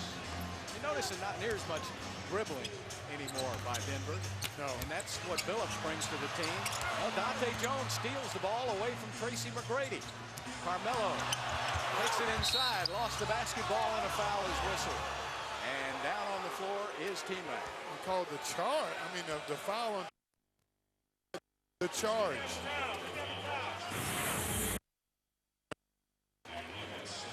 Oh, he led with his left knee. Yeah. Might have had a foot. No, he was outside the semicircle. Oh, it was close. It was very close. Look at the pump fake. The left foot never leaves. Stayed on his toes. Yeah, he does that all the time. That's his signature move. Carmelo pump fakes, gets on his tiptoes. So Carmelo Anthony will be shooting. You know, he's such a great shooter. You have to honor that pump fake. And when you do, he goes right by you. Anthony, number 16. Normally, he'd be up at the top 4 or 5 in shooting. But this season, his game is much more well-rounded. He still gives you 21 points a game. Yeah, 8 rebounds, almost 4 assists, 3.6. You look at all that group that went to the Olympics. Dwayne Wade, Hogan, James, Bryant, Darren Williams, Bosch, Howard, Anthony. They're all in the top 15 in scoring in the NBA. That's a team that really took a lot of pride in winning that gold medal back, and they bonded. And a lot of players got even better. Yeah, they got a great experience from that. Bosch is having a great year. There's a miss by standards. And traveling is called on Kenyon Martin. He'll do that about 2 or 3 times a game. Yeah. His feet. He'll do better to get in triple threat quickly and then move from there. can't get over how much better defensive team the Nuggets are. Really have to go deep into the clock to score on them now, and Yao Ming does. Yao says, stop that. 19 points for the Great Wall. Look at Chauncey directing the show, doing what he does best. Passes inside to Nene. Steal by it. T-Mac. Scola's already underneath. Gets the pass. Knocked out of bounds by Denver. Nene never had that ball when he went in. Never had it. He was just going right to the basket. Good hands by McGrady to get the steal. Lead the transition, lead the team in the fast break. Shane will bring it in. They give Scola that shot. That's not his shot, so he'll give it up to T-Mac now with 13 on the shot clock. And Nene goes around Yao for the steal. And Dante Jones finishes it off. Marcus guessed wrong twice there, and the Nuggets capitalized.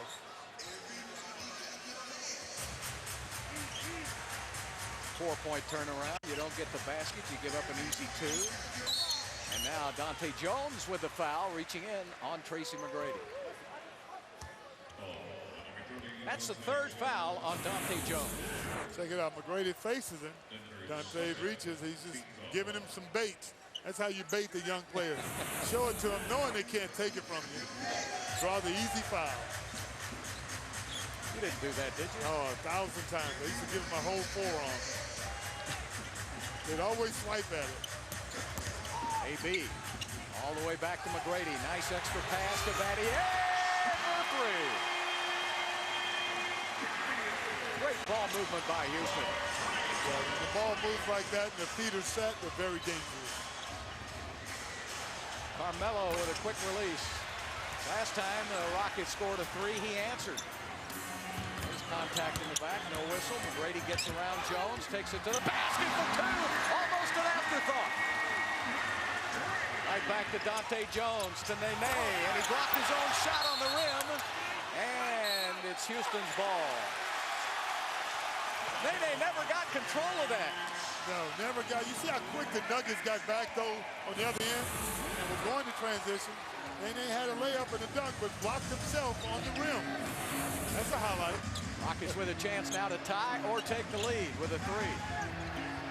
Can it be the lead? Yes! It's the lead for Houston. 8 points in a row by the Rockets. They love it in Toyota Center. Timeout Denver. The Rockets' ball movement has been spectacular.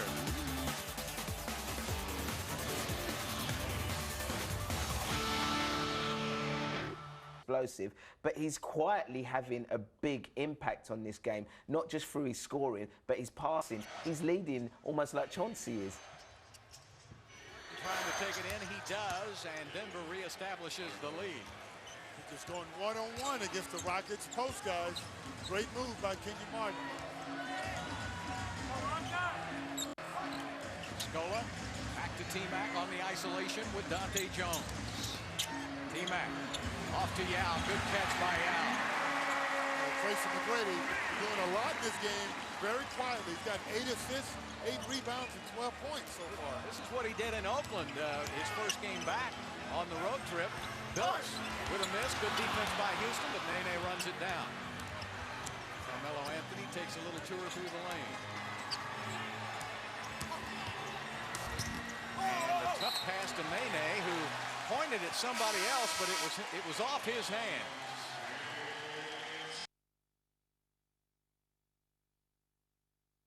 To give him a little more offense.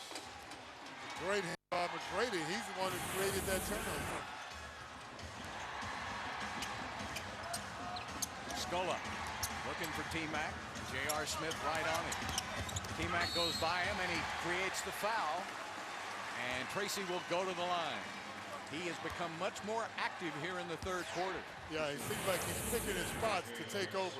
One-on-one against Smith, goes straight baseline, goes into the defender, draws the contact, and he's on the line for two. In his first game back after missing 7 games, he was rehabbing his injured knee. He almost had a triple-double. He came 1 assist away from having a triple-double. And that was his last one against Memphis in 2007. And tonight, he's on his way. He has 13 points, 8 assists, and 8 rebounds. Rockets lead by 2.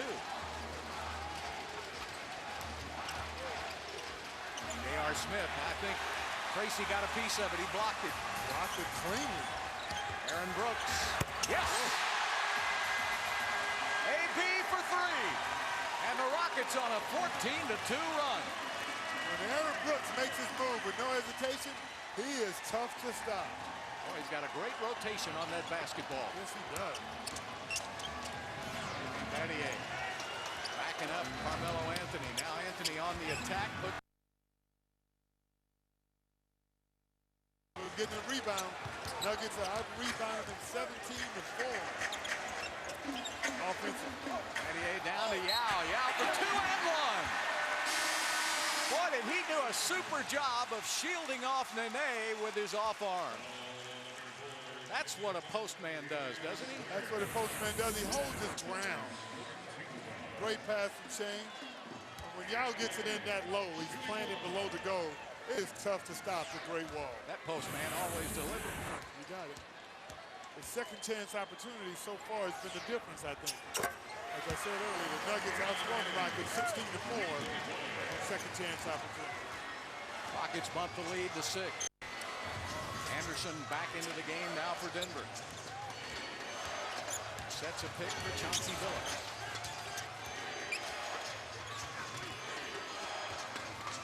Kenyon Martin off the glass, misses. T-Mac with a rebound. The bank was closed. Aaron Brooks on the drive, floats it up and in. Well, that's a shot that I haven't seen in a long time. That little alley-oop shot. There's Billups. Yeah, the John Egan first had that shot. He used to have to shoot it over Will Chamberlain. That was the 1960 what? T-Mac goes for the 3. And Anderson with the rebound. And a whistle. And a foul is called on Scola. Count the basket. Wow. So Denver's not taking much time in their sets. They want to get it back, run it down your back, and shoot before the defense is set. Our test will come in. What a job Battier did, as he'll get a breather now. Remember, Shane's still coming back. He's just almost in his final game of camp.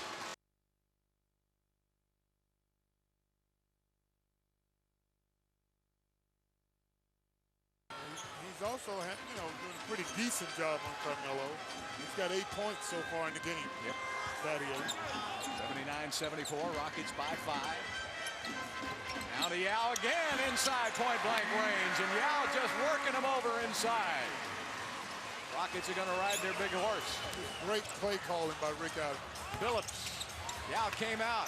McGrady picks up his 10th rebound of the game. McGrady sets up Scola.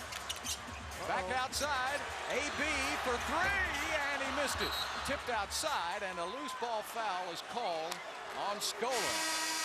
Boy, they've only got eyes for number 4 tonight. So now George Carter going back to his bench, but Yao Ming has taken over the middle, and McGrady's making sure to feed the big man. Look at that. That's just like stealing there. Yao Ming backing in. Kenyon Martin just way too little to guard Yao. Tracy McGrady has the patience to find Yao. That's his impact when he's in the game. Right. Makes it easy. Now with those 4 fouls, Scola will have to go out of the game. Landry is in, and J.R. Smith misses it. Carl lets Anderson take it away from him. Landry's got to play with a little more fire tonight. Yeah, he got to rebound. See it. He's no focus. Nope. J.R. Smith from the outside for a 3. But you don't want to let this team hang around. If you got momentum going, you don't want to lose it by not getting your defensive rebounds. 81-77.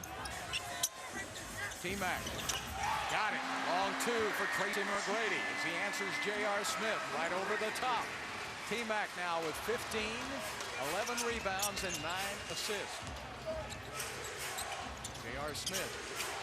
Brady almost got that steal. One-on-one and a charging. Oh, no! Brady read that perfectly. And a blocking foul called on McGrady as we have a timeout on the court. 2:14 left to play in the third quarter. The Rockets have dominated so far. Team. And the thing is about Denver is what they do a lot on defense when they're not playing that zone, they switch a lot. And what they're now doing is recognizing the switches and slipping away. Right. That's why they're coming up open. For the offensive player to go.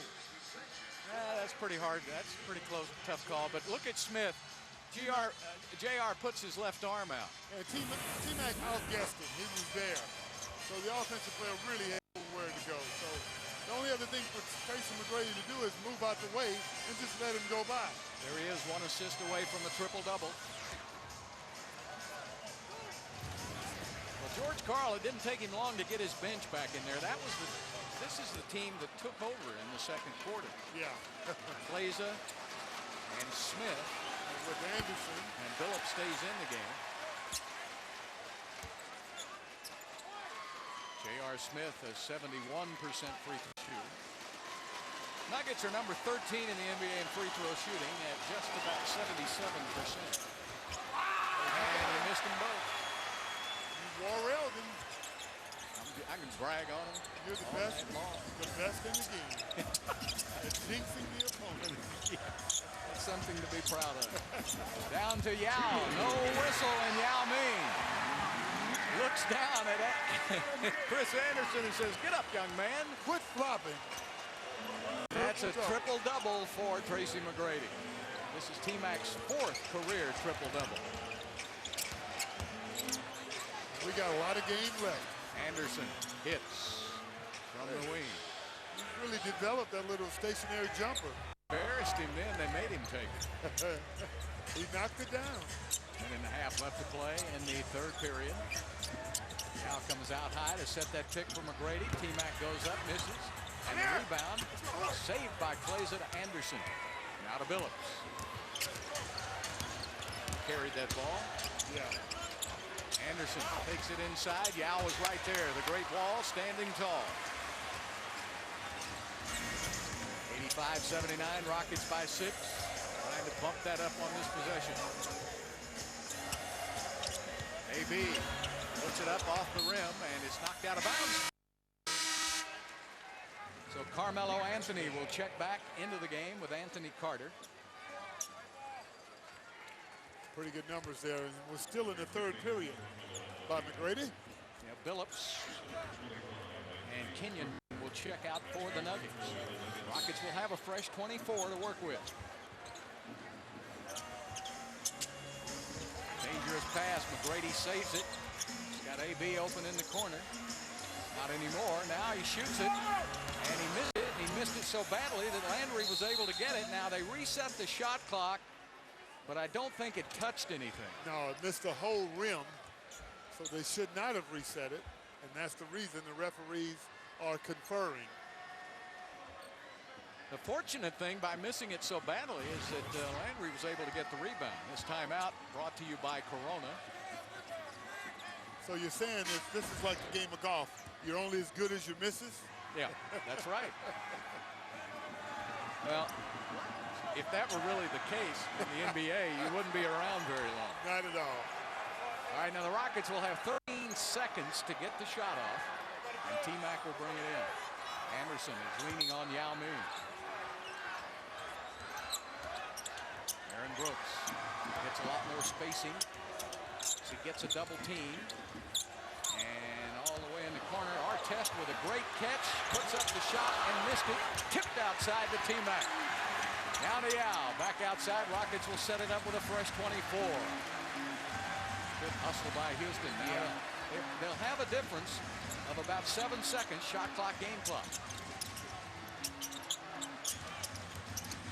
Artest back to Landry. And Landry is called for an offensive foul.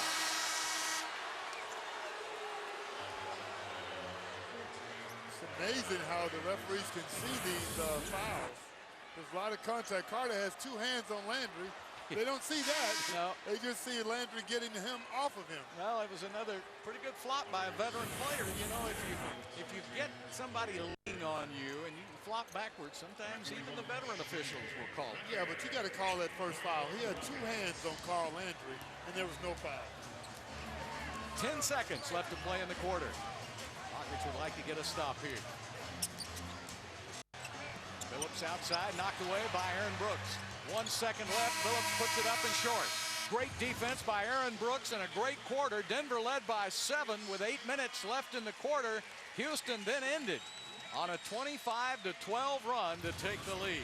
Let's check out the IGN.com game break with a review of the top 10 video games to pick up this holiday season. And before we go back to the fourth quarter, we'll check out with Binksy and what's cooking.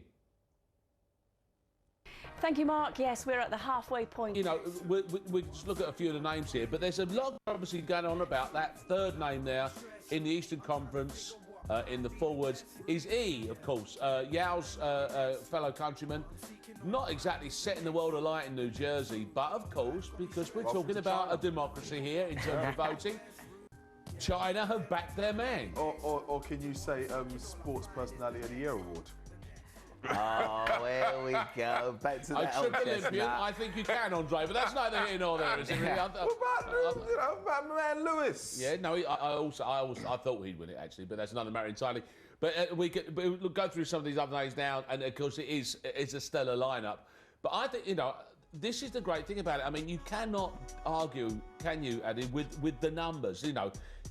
It's been put out there. You get as a fan to vote, and you look at the returns that they're getting. This clearly the league has kind of got the globe where it wants it. So it's right. Is it right? The whole world now can vote on the internet for who they want to get in the team. Well, China going to win every time. The Chinese players There's a lot are of always Chinese going to be looking for up their there guys. every time. But you get what you vote for. You know. You've got until the middle of January or so to go online at NBA.com and contribute. I suppose the answer, Dre, would be is that if it got to a point where you've clearly got a guy in there who hasn't earned it on playing merit, then you just adjust the system to make sure that whoever turns up at the All-Star game... No, adjust the system. No, it's a democracy. You just said so yourself. Going back to my point, Mark. Look what Lewis happened Hamilton all the way, to baby. Caesar, Lewis Hamilton. Hey. I'm saying you can vote for whoever you like, but you're not necessarily going to get your man to the All-Star. You can vote for whoever you like, but whoever Mark wants gets there. I'm very liberal to a point. In your big now chair. remember, they fell apart when Yao went to the bench in the first half. That's right. Let's see what happens here in the fourth period. All right, Landry's in there with Scola, Artest, Battier, and Aaron Brooks.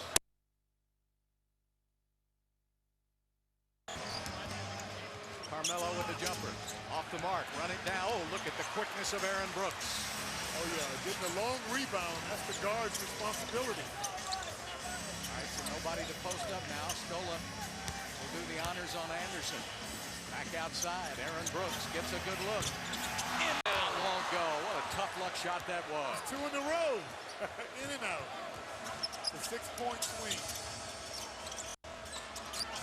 J.R. Smith to the basket. Fell down. Out of bounds. Houston's ball. Boy, they're not calling anything to the basket. See, that was a good no call. In the first half, they were giving J.R. Smith the benefit of the doubt. In the second half, you got to earn that foul. There was no contact.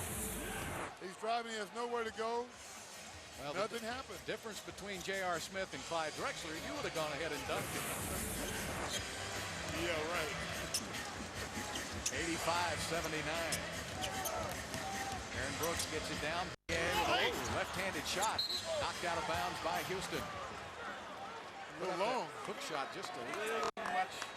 Well, they were doing a cross screen, and Landry was late on the cross screen. Kind of messed up Battier's timing.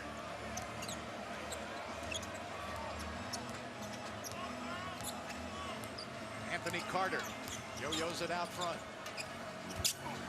Over to Clay's a good shooter.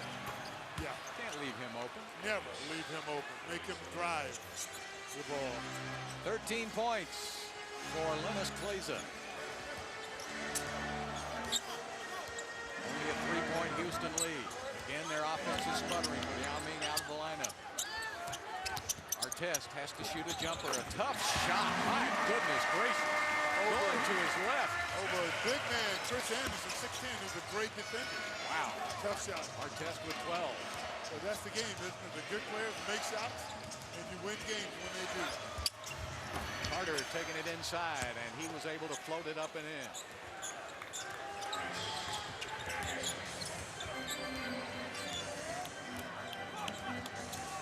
Very patient. Crossover by Aaron Brooks. Down to Scola. Scola. Shot clock at 7. Down to 5. Reversal by Aaron Brooks. Come on, where's the contact? J.R. Smith missed the 3. Rockets got right there. 9 of 18 from behind the arc for Denver. 50%. Rockets 8 of 19 for 42. Very deliberate here offensively. So guys on the post. Artest puts it up and in. Well, that's all they're getting. And if they hit it, that's okay. Plays it back outside to Carter. 8:40 counting left to play in this game as Carmelo will come over to set a pick. Plays it back the other way to Carter. Anthony Carter, 2-air ball. Somebody open the doors here at Toyota Center. There's a draft in the building. So Ron Artest with 5 of the last points scored by Houston. And the Rockets lead it by 6.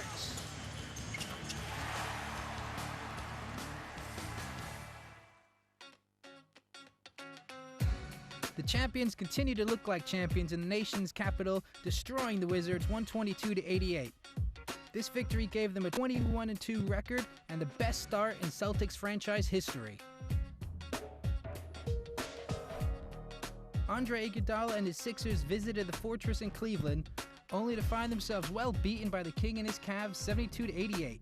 This victory for Cleveland was their 11th straight, giving them an impressive 20-3 start to the season.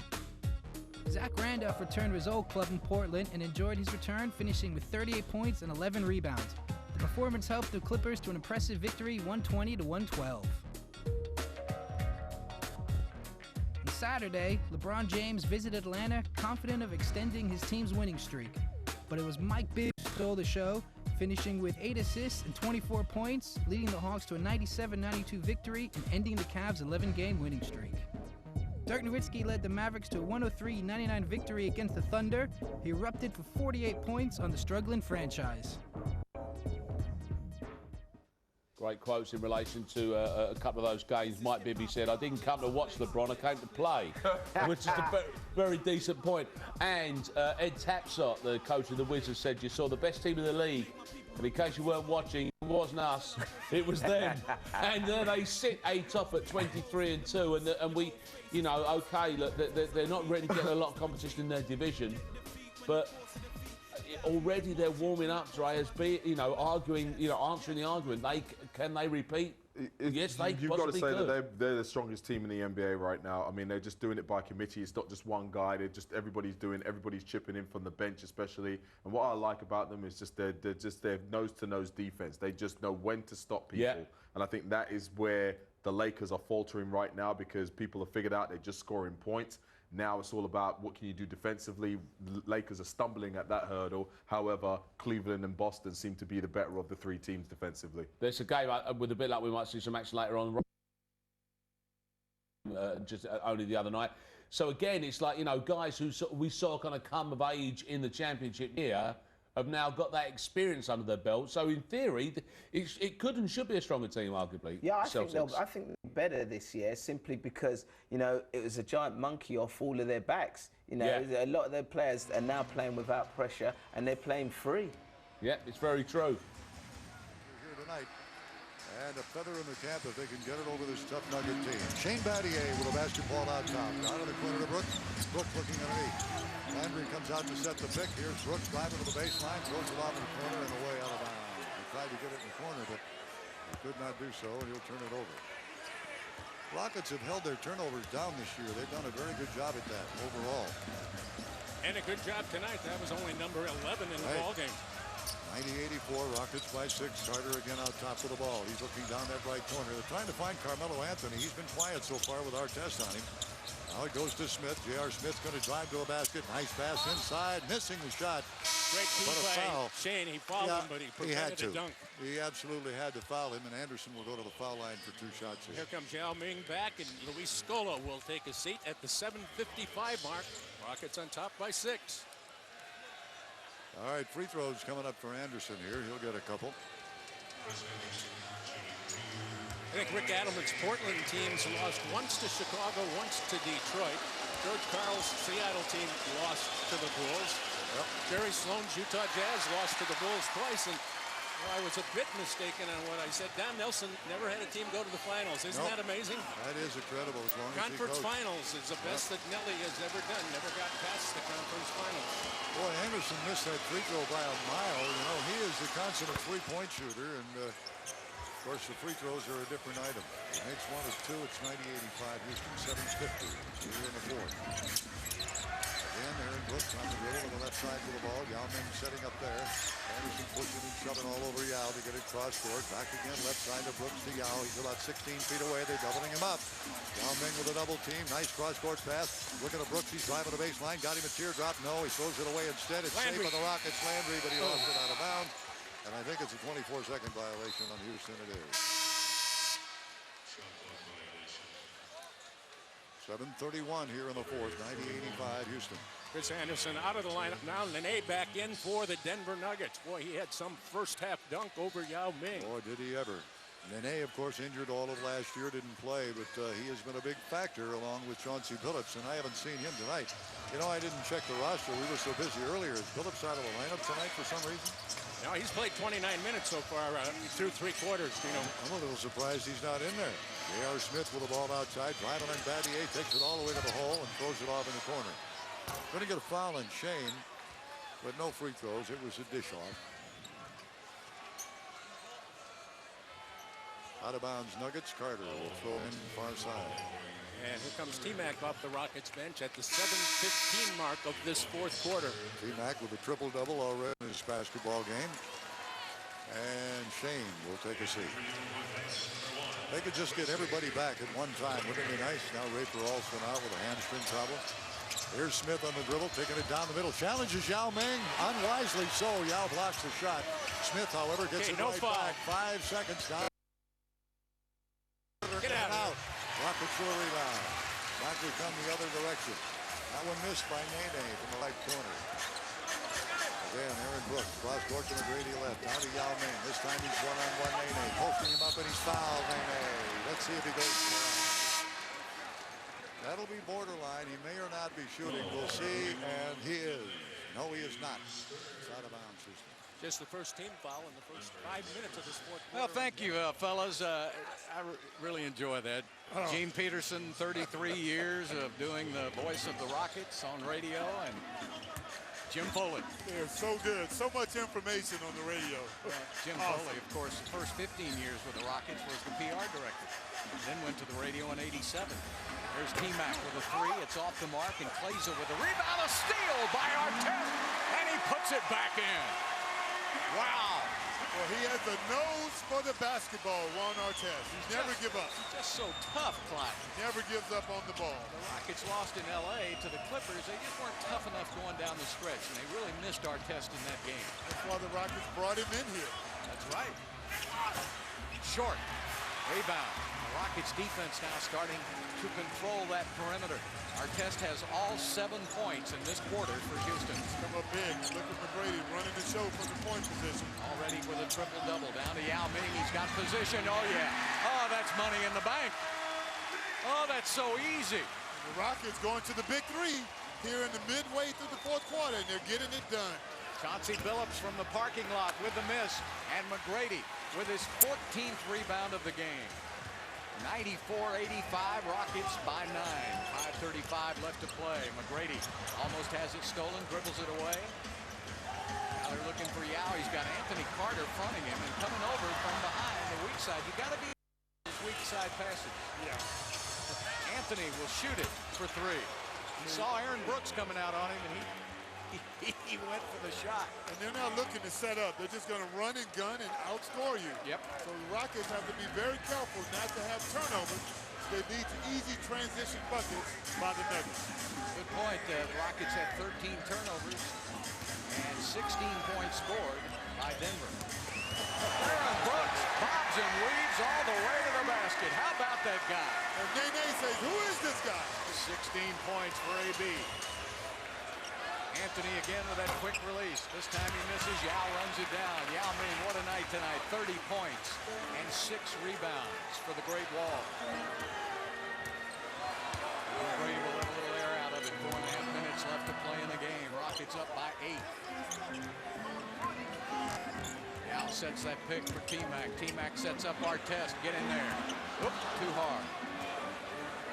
Artest, that was too easy a shot for him. This is the first time he's missed battle. Carmelo takes it to the basket. Great defense by Landry, and it's knocked away, and T-Mac comes away with it. Good hustle by Carl Landry. Aaron Brooks has done a masterful job running this offense in place of Rafer Alston tonight, and Brooks has played 38 minutes. Yes, he has done a wonderful job, Bill. Artest with a 3! Artest, and George Karl will call a timeout. The big fella raises his right arm. He has taken over this fourth quarter for Houston. 10 points for Ron Artest. He just won't let Denver catch up. 3:50 left to play.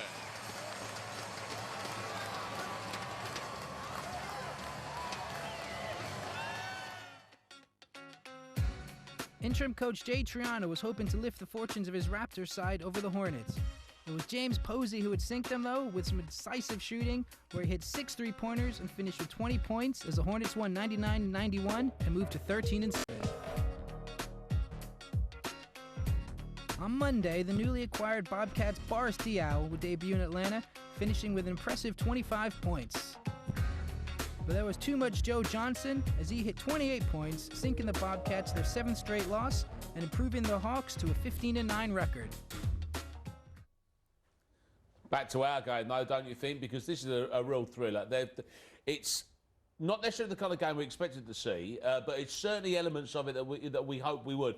Not least of which is, again, is the rough and the smooth of playing with Yao Ming. Yeah, I mean, we talked about earlier on Telestrated before how about we get the ball to him quickly. And as we see in this place here, he sets up, they get the ball to him quickly. He does a nice jump hook going to his right. Now they telegraph the pass, allows the defense to come over and double team, which results in a turnover and a push down the floor. And I tell you what, this is what you call no conscience. And Carmelo just comes down and just sticks one deep from 3. That was a fight. But it's weird, you go back to the guy, and you mentioned this only on there in the conversation watching this game. Ron Artest is a man who's going to play the game his own way, and you know, he's drilled, I think, 3 threes and missed a couple, but this fella has got self-confidence, isn't he? Self-belief. He's got self-confidence, and I feel he's trying to stick the dagger in. He's come onto the court. It's clearly that, isn't it? They're all they're statement threes every time, aren't they? And maybe it's partly to do with his injury. Maybe he feels he hasn't got that much in him, you know, and he's got to try and give as much when he's on the court. The small amount of time he's on, he's got to get his production rating up, and he's shooting the threes and he's knocking them down. But it's a coach killer, that one, because if he makes it, you're a great coach. If he misses it, it's all over. Yeah, been there, done that, Andre, have we? Yeah, many a time.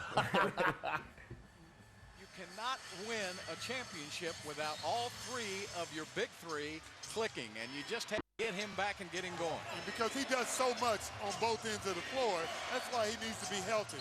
I like what he's doing. Give him a lot of credit. J.R. Smith to the basket for the dunk in the Rockets defense. And Shane Battier is saying to young John Goble, the official, he said, man, I was held on there. Yeah, but Yao can't come out that far on the pick and roll. It gives Smith too much room to operate in the paint. Good point. McGrady goes left. McGrady's going to fire it up. Off balance, won't go, and the rebound goes to J.R. Smith. Still plenty of time.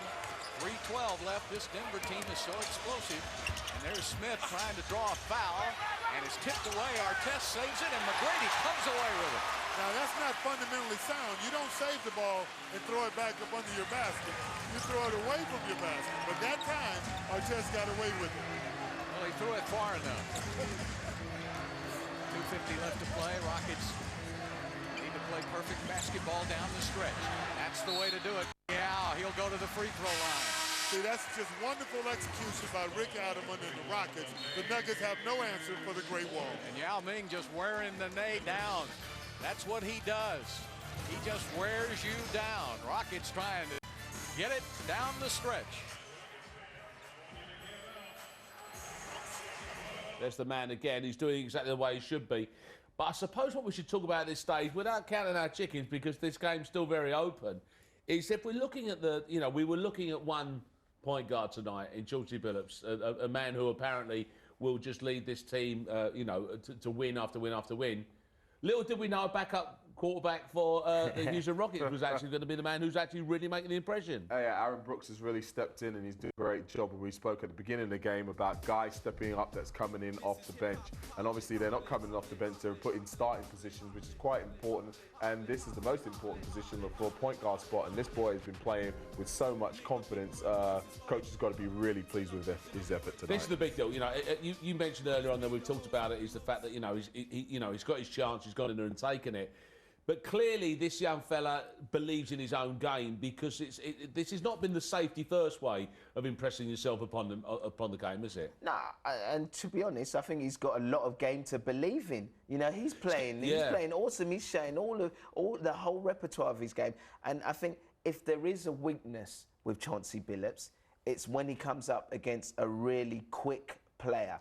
Because when you're 32, and you've been in the league for a while, you haven't got that change of direction. And Aaron Brooks is starting to show that weakness of Chauncey Billups. And what's good is his intelligence. He realises that he's got the beating of Chauncey, but he's not going to the hoop every time. He's also looking around and distributing the ball. So it's a mature performance. Yeah, because it's an enthusiasm, but it's not a completely unbridled one, isn't it? There's method in his madness, isn't there? Yeah, I mean, what he does have is he has that quick first step. I mean, he can put that ball on the deck and blow by Chauncey in a heartbeat, and he's done that quite a few times, beating him to the cup, going baseline. Also, the switching defense that the Denver Nuggets employ allows an outside shooter to be open, because sometimes when you switch on defense instead of staying in your man and there's miscommunications, guys are left wide open. And many times Aaron Brooks has been left wide open at the three-point line, and quite rightly so. He's just stepped up and taken the shot. And fortunately for Houston, he's been making them. 10 assists and 3 blocks, and Ron Artest with 10 points in the fourth quarter, including 20 for the game. The Rockets have done exactly what we said they should have done at the half, which is contest their outside shooters. The Nuggets only shooting 44% for the game now, which has been the difference. And the score by quarters for Yao Ming, and that's what we indicated, is the fact they went to him in the third quarter to reestablish the lead, and he just wears down the other big guy. Well, they've got no answers. Denver, the tallest players, Nene and Chris Anderson at 6'10". Carmelo Anthony, and Yao made him change it. And Nene comes away with it, and a loose ball foul called on Shane Battier. So Yao didn't get the block in, but he got the change. Exactly. Call that an intimidation. Yep. See, he does a lot of that. Doesn't get credit for it.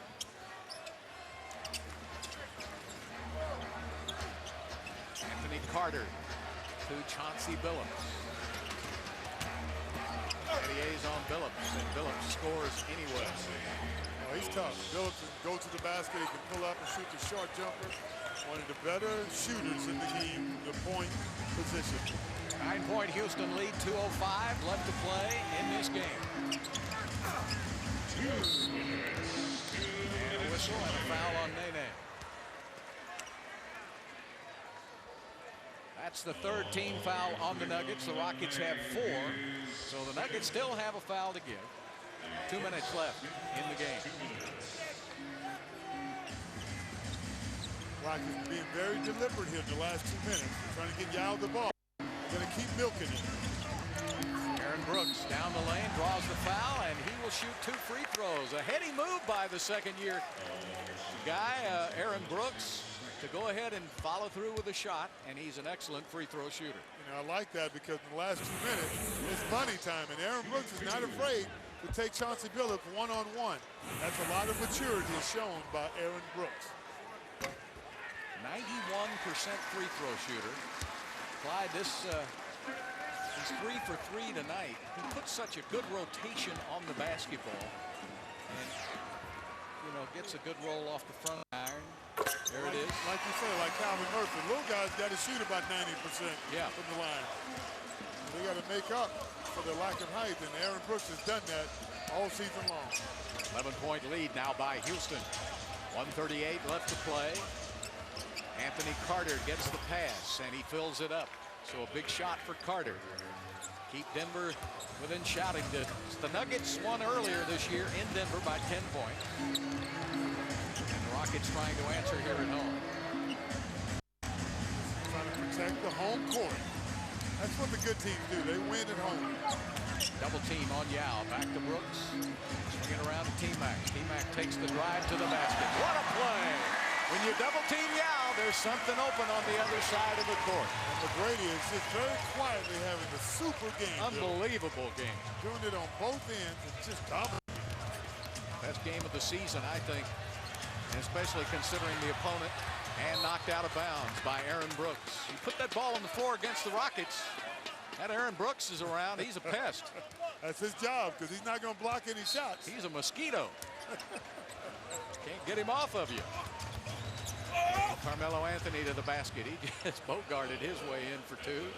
And Carmelo tonight with 22 points. Forget Carmelo's 6'8". He weighs about 240. Big man. Pressing now by Denver all over the court. 38 seconds. Rockets protect the basketball. Get a whistle. McGrady. Way downtown. T for 3. That just about wraps it up for the Houston Rockets. I'll even go out on a limb. 108 to 96. Light up that cigar, Clyde. Yep. What a wonderful performance by Rick Adelman and the Houston Rockets. The big 3 got it done tonight for the Rockets. Well, Jim Foley and Gene Peterson did not want to lose the game they were being honored on, and they didn't. There they are, calling the final play. You want to hear Gene call the how sweet it is? Oh, yeah. Over to Craig Ackerman before long here as the Houston Rockets get the victory, 108 to 96. And one more time. How sweet it is. My. We'll be right back to Toyota Center. Rockets a win. Don't you love it? Just in case you didn't get that, and I'm not totally sure what's happening there, but roughly I think they're along the lines of one of those fellas who's been doing that for about 75 years on the radio. I think that was the point, and he's retiring. I think we can also sub that up. That's impressive. 220. Exactly, that's right, yeah. So I'm going for that myself.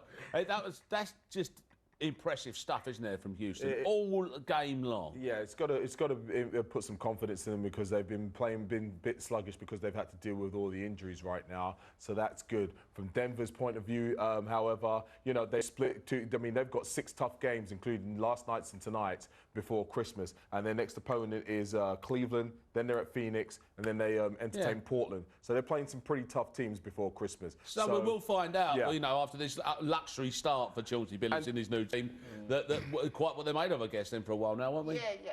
And looking at Denver, what I was disappointed at is I felt when they were struggling, they tried to answer by going to the offense. And that's not something I'd expect from a team led by Chauncey Billups. You saw Carmelo Anthony and the other Quasar and even Chauncey Billups trying to score to try and match the Houston Rockets, when normally you'd expect them to try and grind it down in defense. Okay, well that's this week. Then we can look forward to next week by just letting you know what's been happening tonight. And here's some final scores in there for you.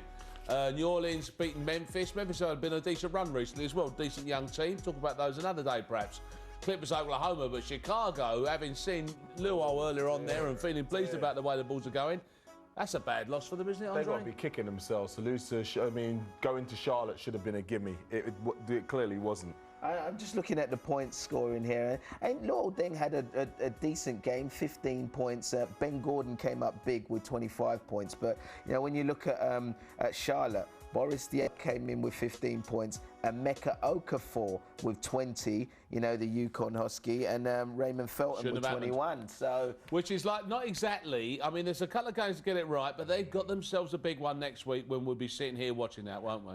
Yeah, they don't want to be losing that see one. our boys play against the Pistons, so that's going to be fun. Yeah, that's right. We're going to have the Pistons in town.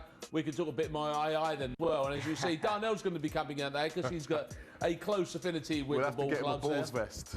That's right. Yeah, exactly. Yeah. Did he put the curse on? Because he wore the San Ann last time. The Spurs vest. Yeah. So what do you think in there? Are you looking at a team? You know, we had the question had been asked by many people. Can Denver do their thing? Can they be the best in the West? No.